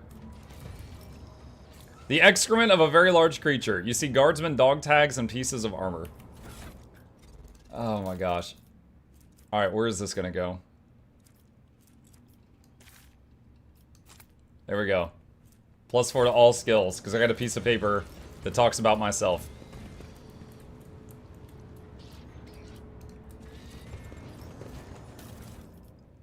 Ship data slate. We hid in the container when things started to look bad in the old Heartless. We'll climb out once they unload the goods at the port warehouse. I bet those thick-headed lawmen won't even realize they've graciously brought a couple of ratsies right into their precious hoard. Got no food here, though, and it's cold as a grave. It's fine, we'll manage. They're not going to drag all this to the other side of the sector, are they? Soon Tree and Kyra are going to be the richest rats in the whole expanse. I guess they died.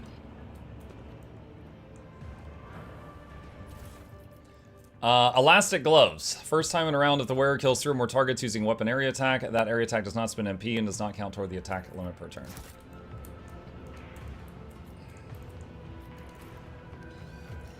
There are pits in the sand as if someone tried to dig something out or dig their way out.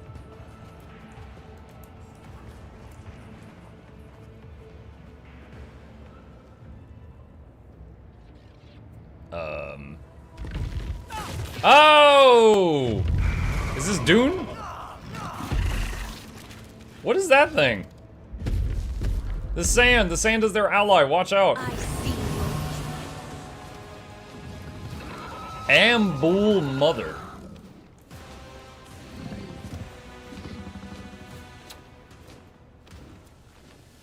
Summon Brood. Tremor. Dealing damage to enemies on loose ground. Dig. Tunnels underneath her next target. Abrupt emergence. Burrow. Loose ground. Yeah, I think we're all standing on loose ground right now. Well, no, there's like a plate thing there.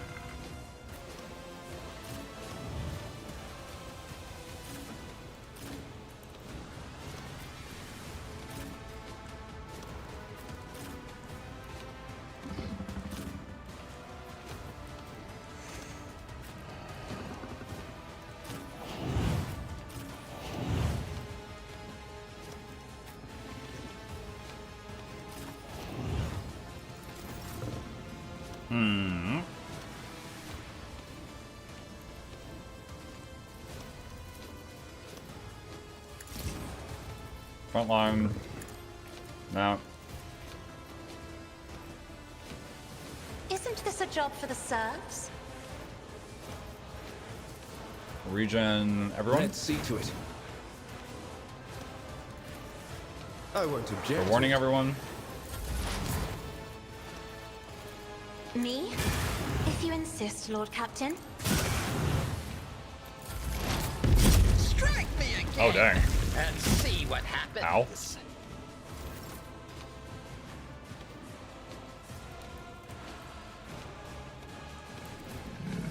Move my hand is thunder! My strike is ruin!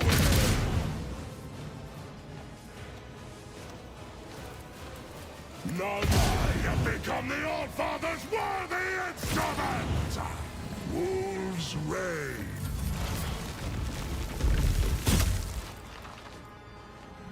Hold on. Wait, why is the guardsman shooting at me? Oh, I guess that. Oh, okay, this is a 3-way fight. Alright, so that's one of the guardsmen that were with the traitors then. But of course, Lord Captain. Let's see to it.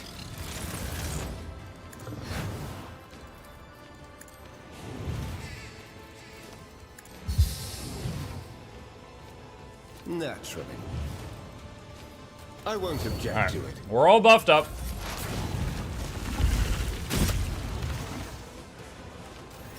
High momentum.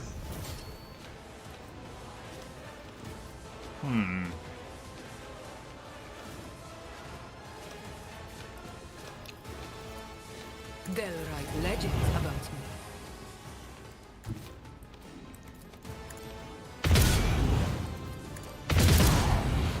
Feel the icy bite of death!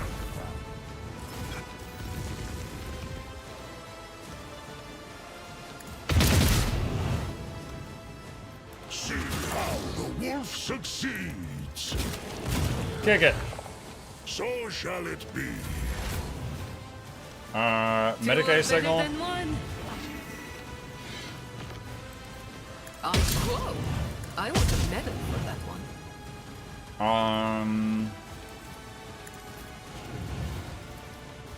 Isn't this a job for the serfs?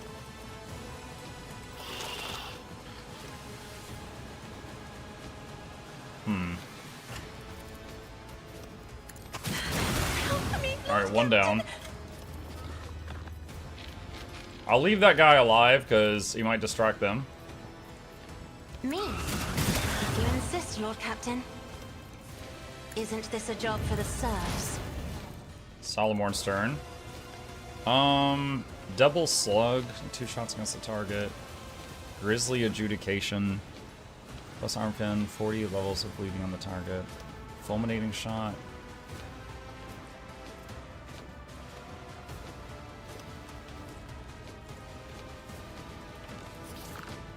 Okay, so 2 is the double damage shot.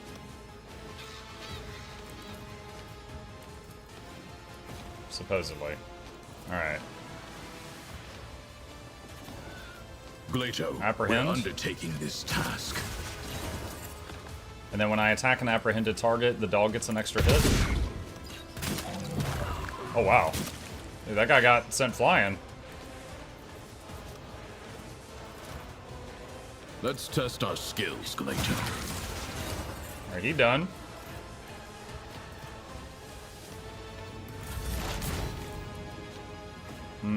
She gets another move.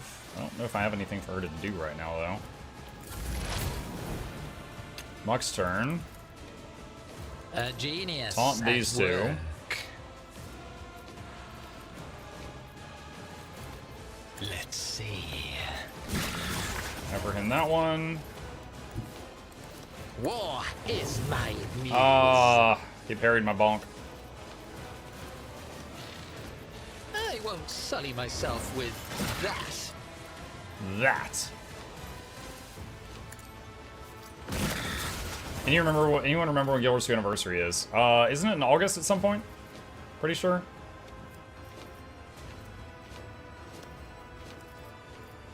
A wicked thought.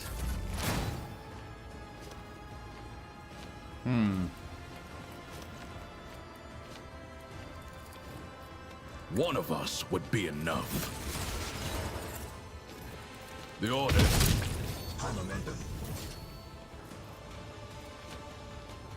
Face the living weapon of the Lex. Glato, we're undertaking this task.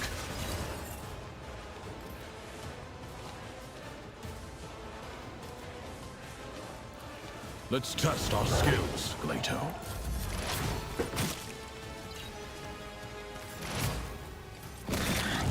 Alright, the dogs finished that one off. How dare you!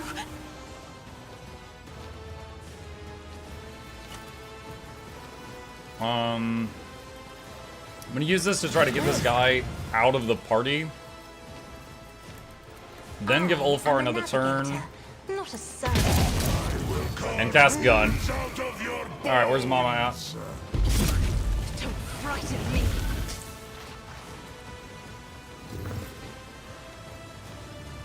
Steady superiority. Alright, I want to make sure that if shots go through it, it doesn't hit teammates as much as possible.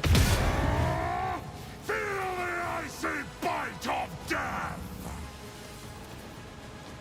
I challenge you. Kick it. Get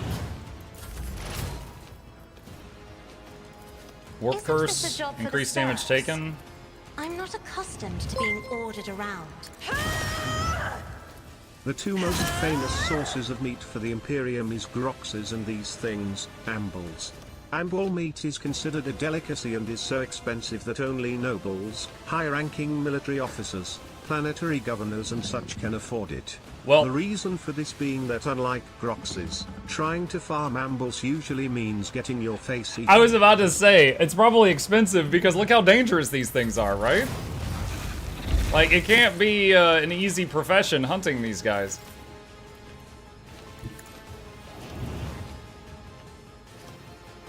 Cubs play. Woo! Let him up!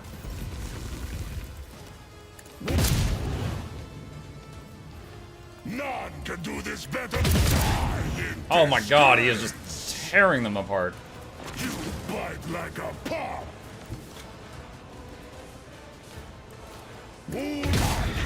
Oh man, good thing Jay dodged that. Yeah, his damage increases every time he shoots something, and this fight has dragged on of it. He's got 21 buffs from that, and 17 buffs from that, and 32 buffs from that. And it just keeps going. For the throne's glory. Let's see to it. But of course, Lord Captain.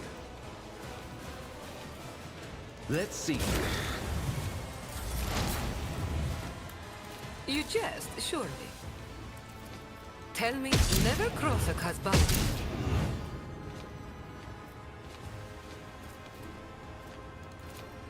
My, it's time for them to run, my sweet. Don't get too cocky.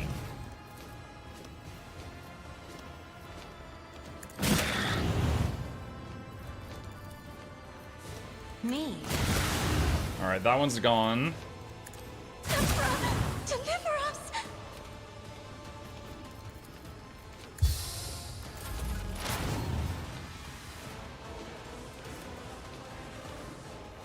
See, that's one. Alright, let's one of us apprehend it first. And then use the big shotgun shot. Accepted. And then the dog should get another attack too. Nice. Understood. This shotgun's fun. It's like, you have to be minimum 2 range, but does double damage and sends them flying. Glacier, we're undertaking this task.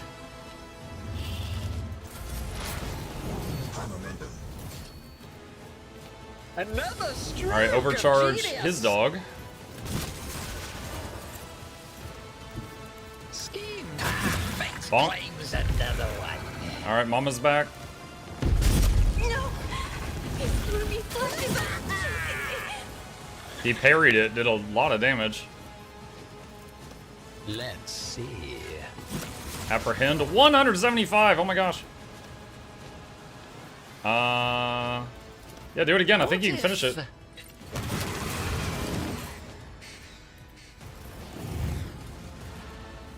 Okay. Goods. Melts the charges. These people were buried up to their necks in sand. The agony that is forever imprinted on their twisted faces shows it was a harsh execution. There will be no I can't loot the peace meat? in I've heard my such good things in the last way. 5 seconds. What is the dog doing? Oh, he's gonna get that box! Nice.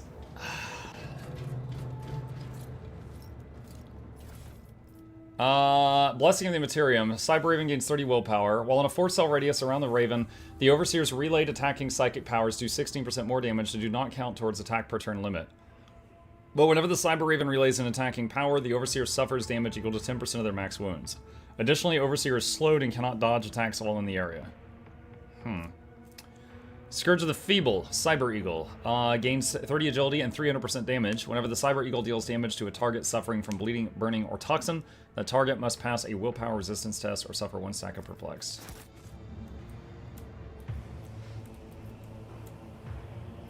Examine. A muffled growl comes from beneath the sand. The moment you approach, the sound fades and blood starts pumping in your temples. You feel your lips stretching into a vicious grin. What lies A victorious grin. Okay, so there were other of those things, but they ran. Open gate. Alright, so that's like a shortcut. Sensory Motor Modulator. Whenever the wearer uses charge, dance, macabre, dash, death from above, they gave armor pen and dodge reduction. Oh, we got something like this earlier. And drugs. Dig out. Intimidating Growl. Shield bash, 40% block. Requires heretical follower. Whenever the wielder blocks an attack, if possible, they counterattack the enemy, gaining additional crit chance. Does it require heretical to yeah, I can't even hold it. A heretical shield user. In this tapestry of a world, I am the rogue. Oh, you're back? You're back? Wait, was he trying to kill me? The clerk gives you a hounded look, his implant crackling ominously. You've eliminated the ambles. Good. I'm crossing them off the inventory. How many injuries have you sustained? I must account for the units of blood spilt. There is no cogitator with the inventory, is there? The clerk's eyes well up. I thought it would stop you. I have a job to finish. You can't imagine how hard it is. The workload, the responsibility. Please understand, I'm on my own here. Well, almost. The clerk adds to a conspiratorial whisper. There's another scribe here. He works at night and litters the report with errors. Do you even realize what the consequences are for attempting to kill a rogue trader? Yes, death. But with you gone, the tithe would have stayed here. It would give me time meeting the target, filling in the last form. Those are the only things that matter. Your confession does nothing to diminish your guilt. You will die for what you did, either here or following your return to the Administratum in a lengthy investigation. The Administratum? No, let me finish the inventory, or kill me. What do I have to sign? Why were there so few clerks assigned to an entire planet? There used to be more of us. 5 died of exhaustion. 3 were killed in collapses of tithe assets. 2 eaten by ambles. Another 10, no, 11, I don't know. Administratum replenishments are too rare. This world is too highly classified. How did ambles get here in the first place? Ambles, repulsive, aggressive pests. They adapt to any environment. This world is infested with them. They got to the tithe and gobbled up everything they saw, and I had to update the inventory. The clerk's voice falters and turns into inconsolable weeping. Enough! Where is the inventory? It's incomplete! The scribe recoils and clutches his head with a moan. The inventory is in my implant, and it's notifying me of unaccounted for assets all the time. The clerk whimpers, his implant creaks in his head. My head is the inventory.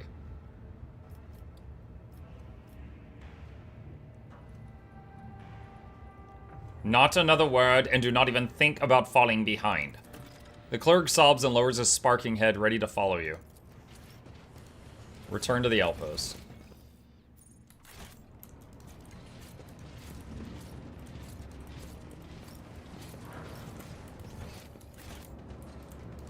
Oh, there's a box up there. Grenades, drugs, Medicae. Whatever is the matter, Proctor? Could it be that the rogue trader's presence allows for some relaxation of the Lex Imperialis? That the rogue trader has decided to take something for himself does not mean I won't report the loss to the Marshal. Do you want to see your name in the report as well?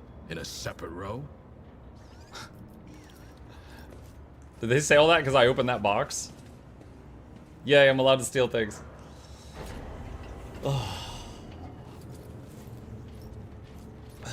Patience! My nerves are frayed! Oh, our ship's here. They cleared enough of the landing pad, I guess.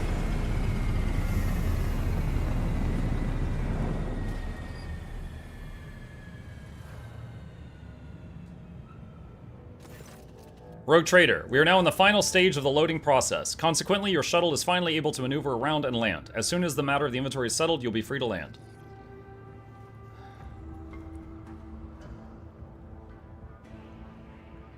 Here is your clerk. What is next? We do not have much left to load. The bulk of it is already on the barges and the rest is being delivered automatically. We merely need to decide what to do with the living tithe. They have bred irresponsibly and are now twice as numerous as before.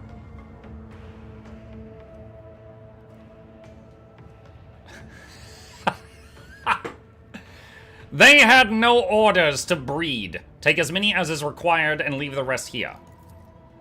Proctor Jaeger nods without taking her eyes off her data slate. Evidently, the fate of these people interested her only within the framework of statistics. Then it is settled. Your shuttle is ready to depart. We will take care of... The space around you suddenly fills with screeches and crackles that pour from every voxcaster and speaker. Then you hear a deep male voice. Query. Invitation to the Von Valancius orbital station. Uploading coordinates into the shuttle's central cogitator. Complete. Purpose. Finalizing the Oblivion Directive. The voice goes into a guttural, gurgling cough. Tarry not offspring. If you delay, you will be blown up along with all the extraneous subjects. Blast it! Jaeger whispers, grabbing her data slate and typing frantic commands into it. What is this directive? The self-destruction of the planet. What? Where did that come from? Why? Jaeger replies briefly, her fingers never leaving the command runes on the data slate. Who are you? Answers, answers. Yes, we have always had a thirst for knowledge. I will satisfy your curiosity when you come to me. I need to know if you have what it takes to see this through. Now hurry, this world will soon cease to exist.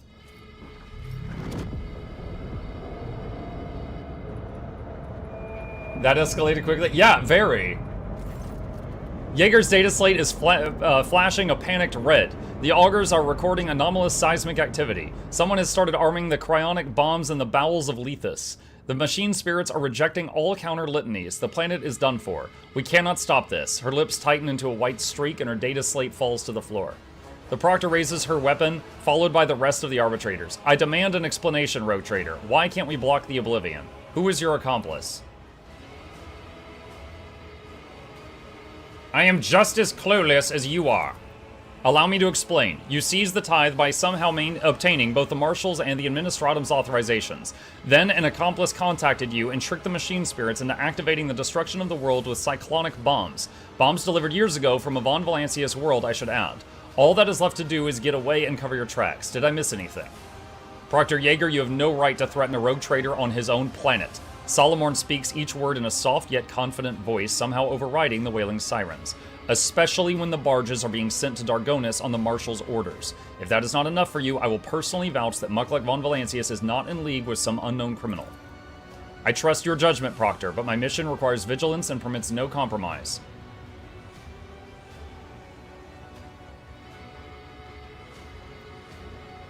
Could we perhaps try to avoid bloodshed? Now, my character used to be an Arbites. He wouldn't want to take down all of these guys. They're good peeps. That depends entirely on you and what you are about to tell me.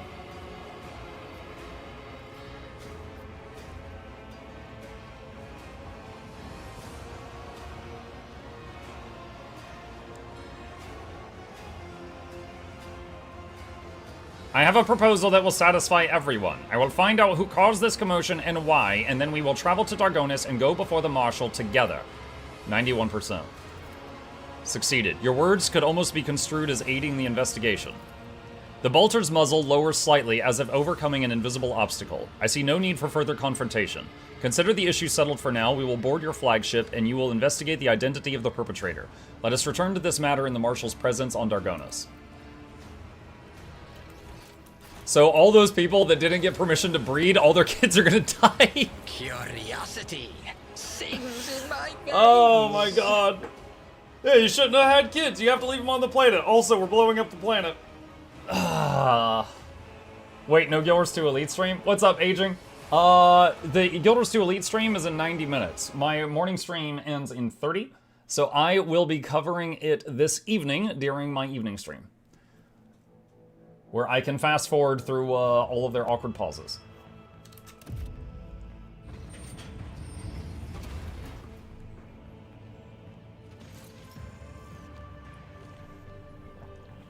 Okay.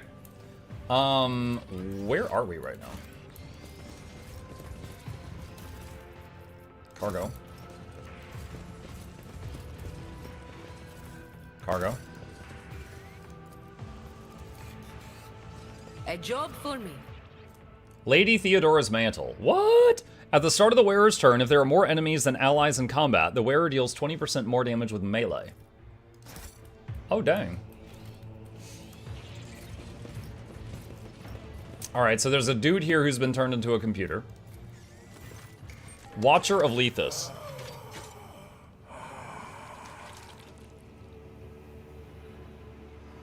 A human torso is built into the massive cogitator. Countless cables entangle the shriveled body and snake under the pale skin. Identification. Rogue Trader Von Valancius, initiating the final stage of the Oblivion Directive. A ragged wheeze escapes the Vox grill and the man's speech becomes more animated and bilious. You have arrived at last, Offspring. At last, everything ends. Go on. Take the last step, confirm the execution of the directive, and in so doing destroy Lethus, take its riches, and free me from this unbearable vigil. Explain to me what is going on, now. You really do not know. Did she choose not to tell you, or did she not get the chance? It doesn't matter anymore. Yours is the blood of the dynasty, so I am compelled to give you this answer. The man announces in a mechanical voice, Supreme Ordinance, the arrival of the head of the Von Valancius dynasty with the purpose of the complete extraction of the tithe triggers the immediate activation of the Oblivion Directive by the Watcher Olethus. At the moment of the directive's activation, the machine spirits of the initiating systems are bound in Prometheus Proxima class Cogni Shackles. The Cogni Shackles cannot be removed by any means. The directive guarantees the Rogue Trader's acquisition of the planet's assets and the destruction of Lethus presented as being caused by the actions of the enemies of humanity. Oh my god! So Theodora seems like she planned to steal the entire tithe from the Imperium. This is like the heist of the Millennium. So Lady Theodora intended to steal the tithe from the start. She arranged the world's destruction to cover her tracks, installed a servant to keep an eye on things, and even made a contingency plan in the case of her own death. All she needed was an opportune moment like this one. With the expanse being torn apart, the planet's death looks convincing. Jay lets out a whistle. Now that's ambition. You can't even call it theft. Just an ingenious redistribution of resources on a sector scale. Ingenious and audacious. Abort Lethus's destruction this instant. I must refuse. The Supreme Ordinance states that if the head of the dynasty has declared the tide's evacuation, I am to destroy the planet. You are the one who announced to the arbitrators that you were taking the tithe with you. The directive has been initiated and the Cogni Shackles placed. It cannot be stopped. What if I simply kill you? Then you will change nothing. The directive cannot be stopped. The Cogni Shackles, once applied to the initiation systems, are unbreakable. Accept your fate, offspring. I accepted mine long ago. Were you the one who intruded on my conversation with Vigdis prior to our landing on Lethus? Yes, I needed to exchange codes with the flagship in order to identify the vessel and its owner. I had to sift through onboard communication channels and systems to verify the new Lord Captain's data and his right to be one. You want me to claim the tithe for my own? I have long since been robbed of the luxury of freely expressing my thoughts. I am merely quoting Theodora's plan. This qualifies for a culprit's confession, except the culprit herself is dead and judging this creature would be pointless. Still, we must decide what to do next, Rogue Trader. Here's where I stand. Lady Theodora has violated the Lex Imperialis and the Marshal should be informed of her crime. If you are loyal to the Imperium, you will send the tithe to the Administratum and tell Marshal Strox of the events on Lethus.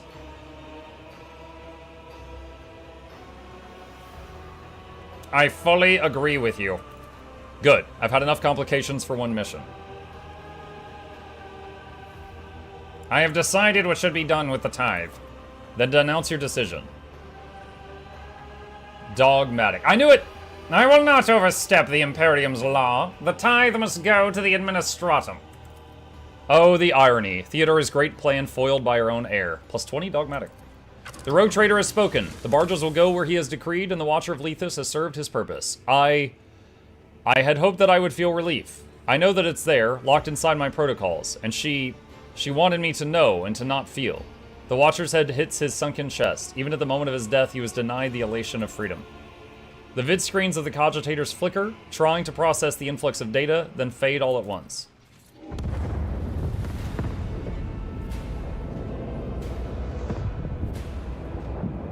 No, all that high-quality meat that was down there.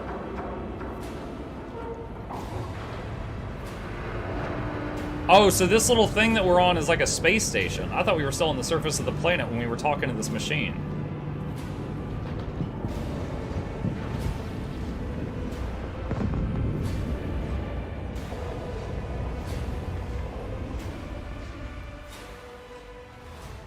What about the human tithe? Told him not to breed. They didn't get permission to do that. Return to Void Ship. Your Voxcaster hisses softly, drawing your attention. It seems someone has been hailing you for some time now. Lord Captain, your immediate intervention is required. The barges you sent to Dargonis have been attacked by an enemy ship that emerged from the warp. What? What ships are they? They carry no identifying marks and the signatures are unreadable. All I can tell you is they are of Imperial construction. How did they find us? The system's coordinates are classified. At present, we do not know, Lord Captain, but we are already working on it. Prepare for battle, I'm coming. Dude, it is literally one thing after another with this planet.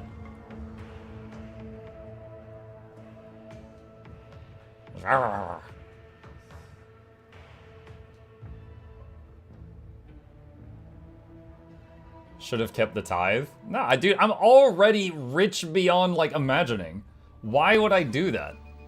Theodore was stupid for setting all that up. That's just like asking for trouble. Imperial Universe class mass conveyor. Okay, wait, are these the tithe ships?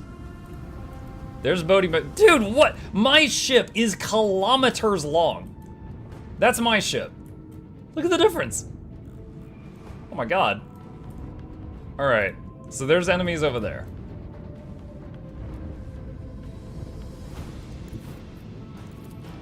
Engage the lads. Can't quite reach that. Huh.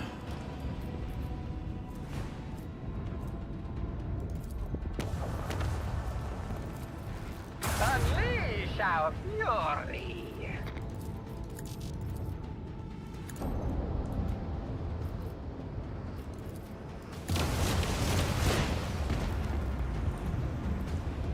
He goes, activate the Geller field, emergency warp jump in 3, dead.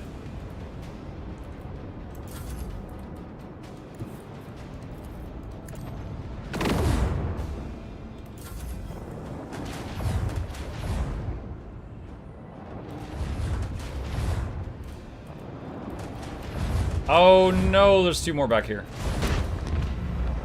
Alright, one of my escort ships took that out. More enemy ships arriving.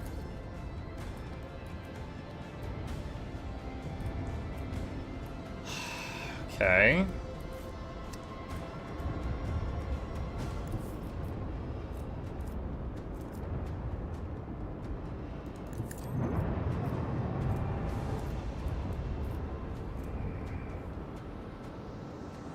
Increase range on next shot. Engage the lads.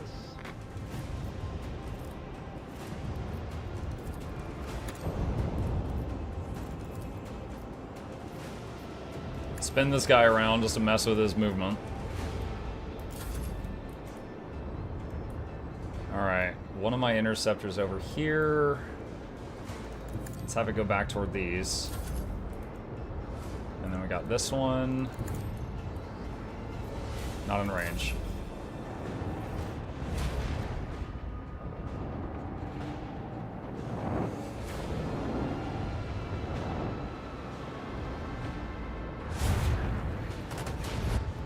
Nice.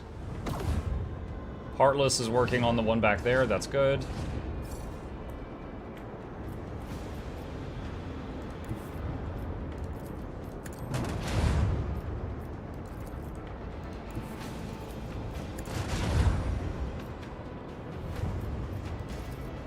That one's trying to dip. Nope. Our fury. Lads.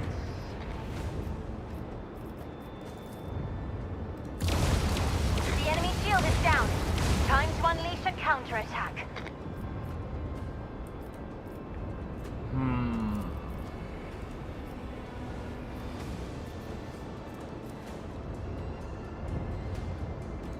Void Master, if you please.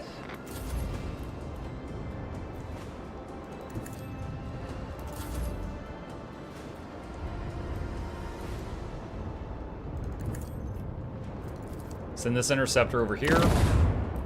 Oh, wow. That thing must have good armor. That did not do a lot of damage. No! Save the ship! Heartless, please! Are there no shields on these massive things?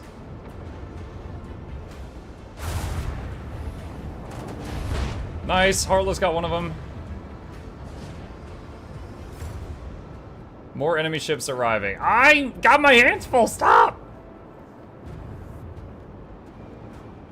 Oh my god.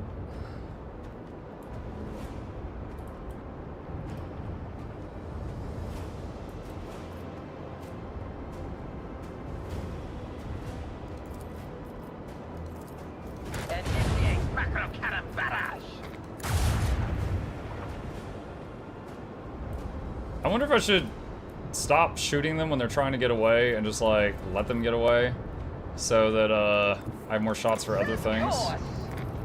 Commence the symphony of macro cannons. Engage the lads. Point master, if you please. Okay, got rid of the little thing.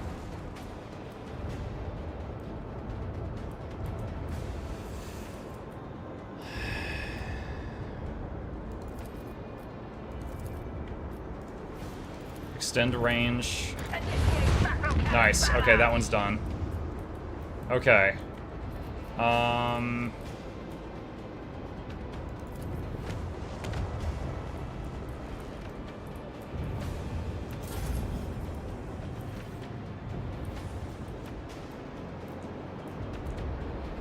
Alright, so that guy's trying to leave. I'm just gonna ignore him and work on the next threat.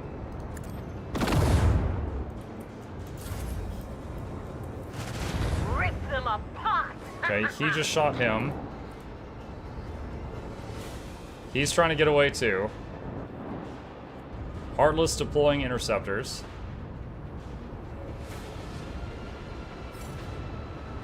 Okay, so my ship now.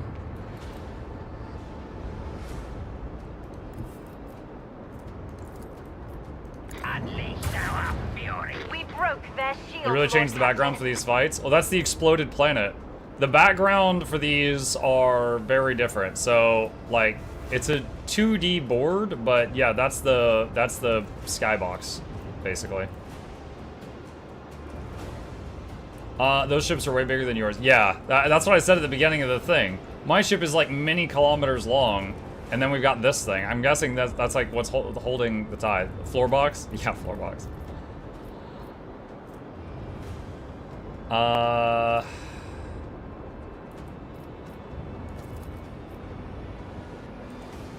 This is a little risky.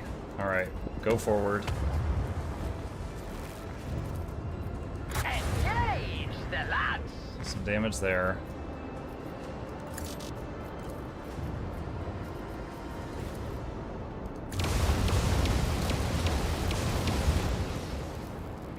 Okay, that one's trying to leave.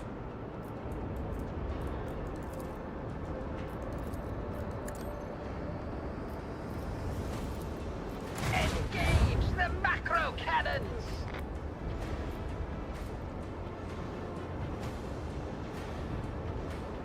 What happens when you're in that field? Macro cannons, range is increased, damage is increased, incoming damage. Okay, so you deal and take more damage if you're in that field. We're not doing that. Alright, they're about to all hit me in either the front or the side, so reinforce the front shields. Let's see what happens.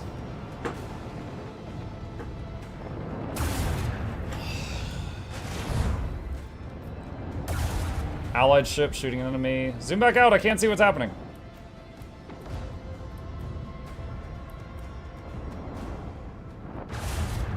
Face the judgment of the undying one. Was that Argenta? I think Argenta's just like, yo, what up, you suck. Just grabs the comms. A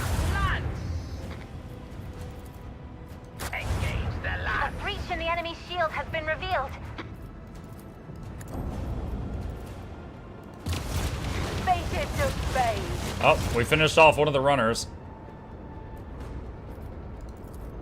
Let the macro cannons sing their That was Cabela? Oh, okay. Commence the symphony of macro cannons.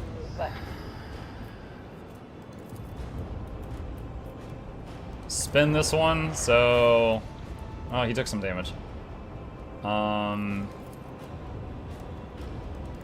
Set course. Boop. Hello. Can't reinforce the front again, it won't let me. Right side, then. Front is probably what's gonna get hit, though.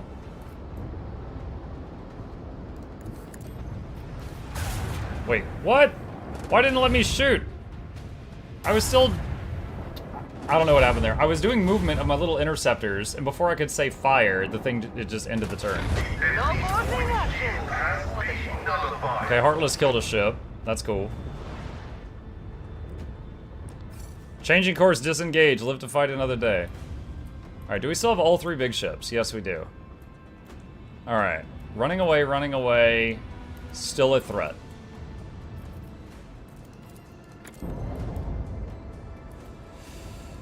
Argenta doesn't say undying. Oh, yeah, I missed that keyword. Big E, by the way. The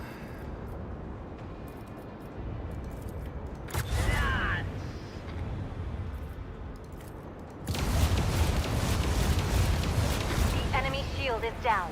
Time to unleash a counterattack. Increase range of the next shot. Initiate macro Okay. barrage.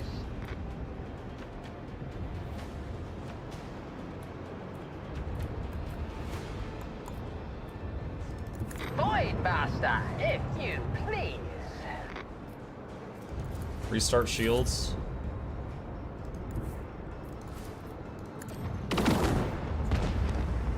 Alright, that one's done. Face the judgment. Nice. Heartless just took another one out. One.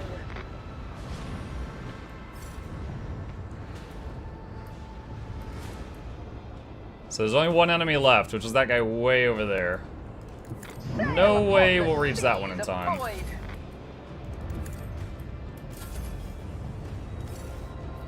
Battle is over. Scrap, core, ancient machinery.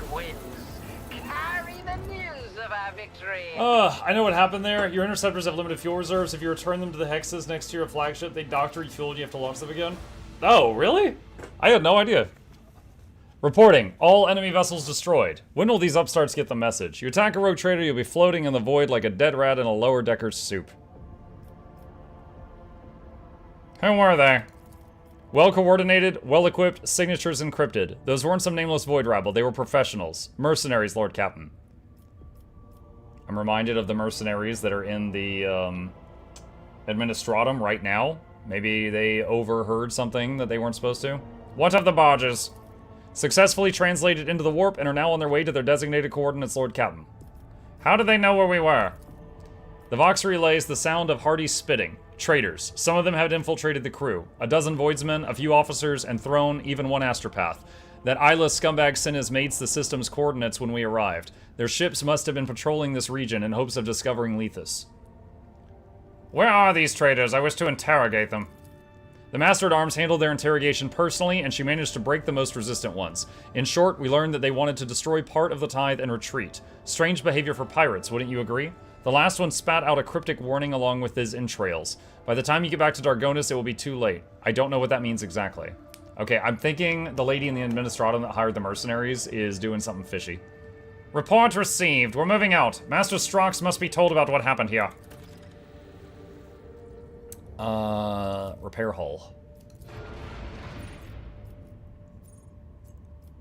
Void ship management. And development. Let's see, shield pulse, focused effects. 10% more scrap.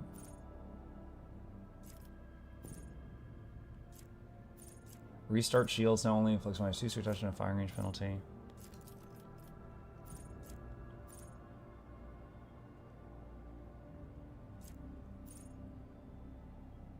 Ooh. Allows the void ship to control an extra wing of each attack craft type. Ooh. Look at that. And sanctified restart.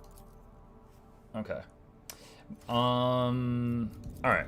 Before I leave this system, I want to see what these are. Probably just scan, and I'm guessing there's not going to be much there. Plasteel. I still have tons of that. I'm not going to extract that. Tribox says, sorry if I asked this already. I'm about to leave for work. You're going to go over the 8net live stream today so I can watch you.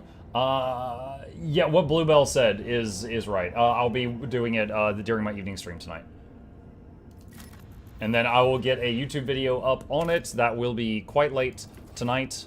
But if you want to watch it live, it will be on their main Twitch channel in a little over an hour.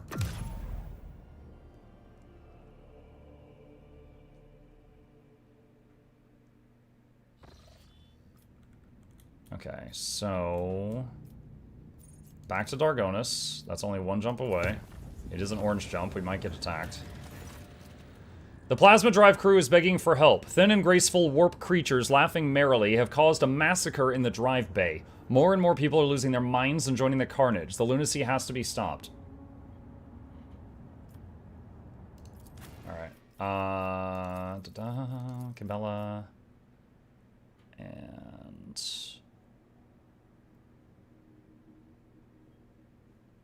just considering swapping J for Pascal. I'll just do this for now. This is just a random fight.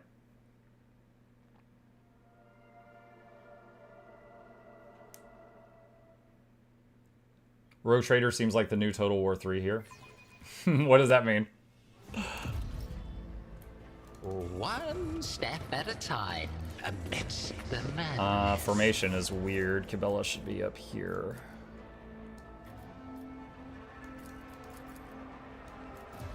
Maybe like that.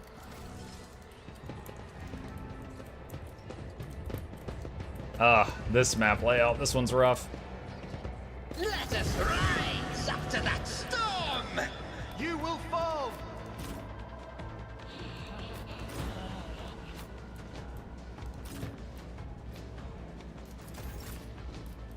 Okay. Isn't this a job Frontline. for the serfs? Stronghold Me? stratagem. If you insist, Lord Captain.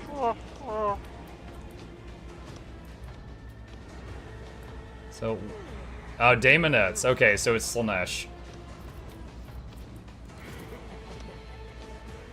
I am a navigator, not a servitor.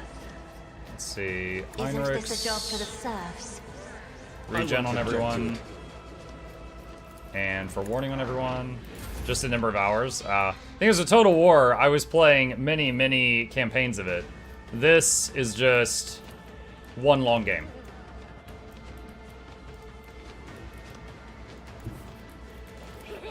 Be careful not to cross my gaze.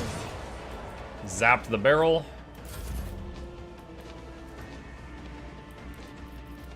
Trust me. As the tenets demand. As honor ordains. She doesn't have enough movement to reach... oh, wait, she can reach one. I will leave footprints of scarlet. Killing Splat! brings me no pleasure. Nyong.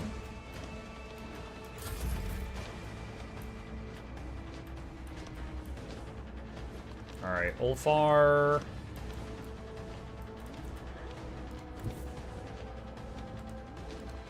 Okay, it says he can hit from here. Who can he hit? Woo! Out of your bones. Come, disgrace. Nothing can do this better than a warrior of the All-Father. I can't stand it! Hopefully they come to me, because there's a bunch of them up there. Oh, Daemonette. Look out. For now. I wasn't here when you played Total War Warhammer 3. What faction lord is your favorite? Oh my god, dude. I got into it last year and I've got 1,000 hours in it. What's my favorite? Man. I enjoy a lot of them. I like playing Draika of the Elves. I like playing many of the Skaven. The Undead, the Vampire Counts. I'm currently in the middle, like off stream, I'm currently dabbling in Vampire Coast and trying to learn more how the Undead Pirates work. It's definitely a whole different challenge, because their whole thing is, like, they raise zombies and give the zombies guns. But the zombies are really fragile compared to the Vampire Count stuff, but they have guns. So you can't just, like, throw a tide of melee zombies at the enemy like the Counts can. You gotta actually, like, position them very well.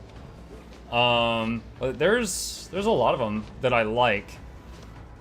But those are the top ones that come to mind. Move bird here. Alright, AoE buff. For the Warp speed. Oh god, whoops. Alright, AoE heal. But of course, Lord Captain. Oh, we summoned a Screamer. We made the situation worse. At least we didn't just kill the whole party like with the Adira thing.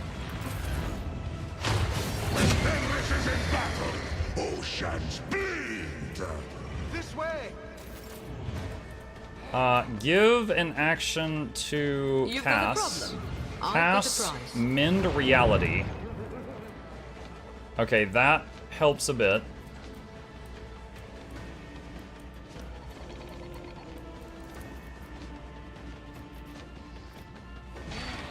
If I may. Finest hour on I'll Ulfar. hint your death in colors. Rain! I have become the That's one problem down. so I will carve runes That's out two of problems your down. bones. Fenris Kilda! Command is thunder! My strike is ruin! Me. If you insist, Lord Captain. She's done. Alright, Muck's turn. Oh wait, no, this is not really his turn. This is like an extra action. Alright, just skip. Two are better than one. Commands are more pleasant Medicaid to signal. give than to follow. A moving target lives longer. Alright, she popped a couple. Protect me. I wish this game had made it to 40k. It would be cool to see what their engineers could come up with after all that time.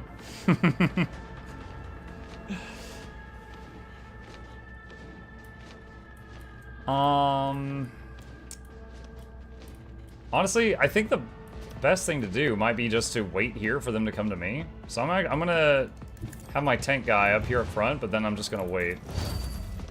Things exist only to be broken. Touch me. I can handle this. Die in disgrace! Isn't this a Give job Ulfar for an the action. I will carve runes out of your bones! Give this task to someone lesser. Me? As duty demands. Deliver us! Emperor, protect me. Alright, Cabela, dot everything on the map. undying Emperor whispers his will. Alright. Trust Buff, buff, as buff, honor buff. ordains. As the tenants demand. Buff, buff. And who can you reach with your crazy movement? That guy. The shadows Make him will unable see to it done. parry. As honor comes, Bonk! the other side awaits. And then rewind. Meow.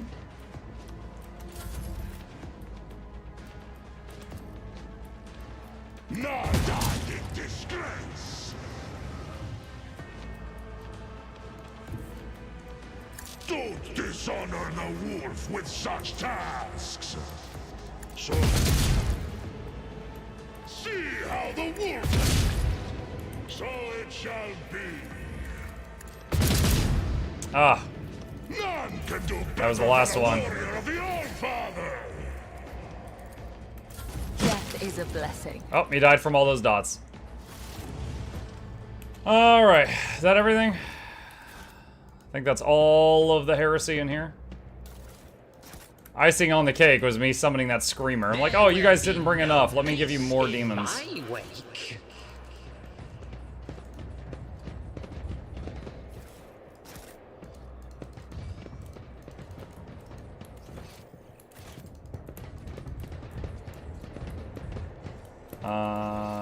Okay, that's not the exit. Is this the exit? That's it. Okay. It didn't have a map marker.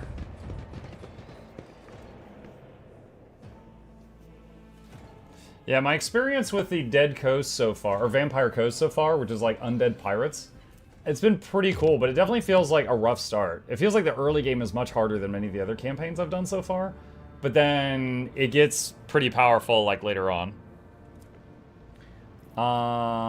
Let's see, going here.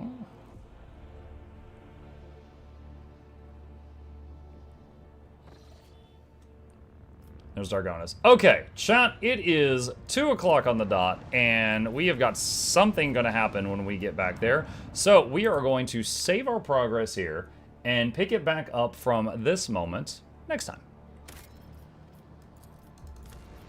All right, chat, with that, our morning comes to a close. Thank you guys so much for joining me. I hope you all had fun. A couple plugs on the way out. If you're new to the channel, my name is Muck. I stream every evening and every weekday morning. I will be back in about 5 hours this evening. Going to be going over the Guild Wars 2 news update. It's going to be aired in about an hour on their channel, but I will not be available at that time. So I'm going to watch it this evening and we'll go over everything. I'll give my thoughts and we'll put a video out on it on the YouTube channel. After that, I am going to try out Hogwarts Legacy and see if it is something that I would enjoy. So that's the plan tonight, the Guild Wars 2 news and trying out Hogwarts Legacy if any of you are interested in that. And we'll be back on Rogue Trader specifically on Monday morning if you fancy that. As always, please hit that follow button if you're on Twitch. Subscribe if you're watching me on YouTube. There's links to both my YouTube channels if you're not already subbed to those. And a special thank you to our patrons. They keep me in business. Couldn't do with this without their support. And there's a link to that in the chat if you're interested.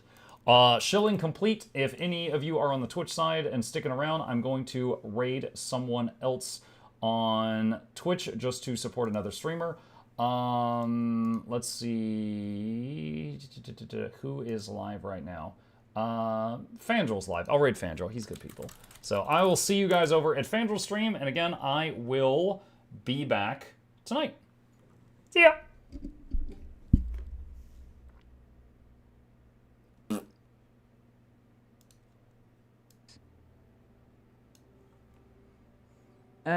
A power daredevil.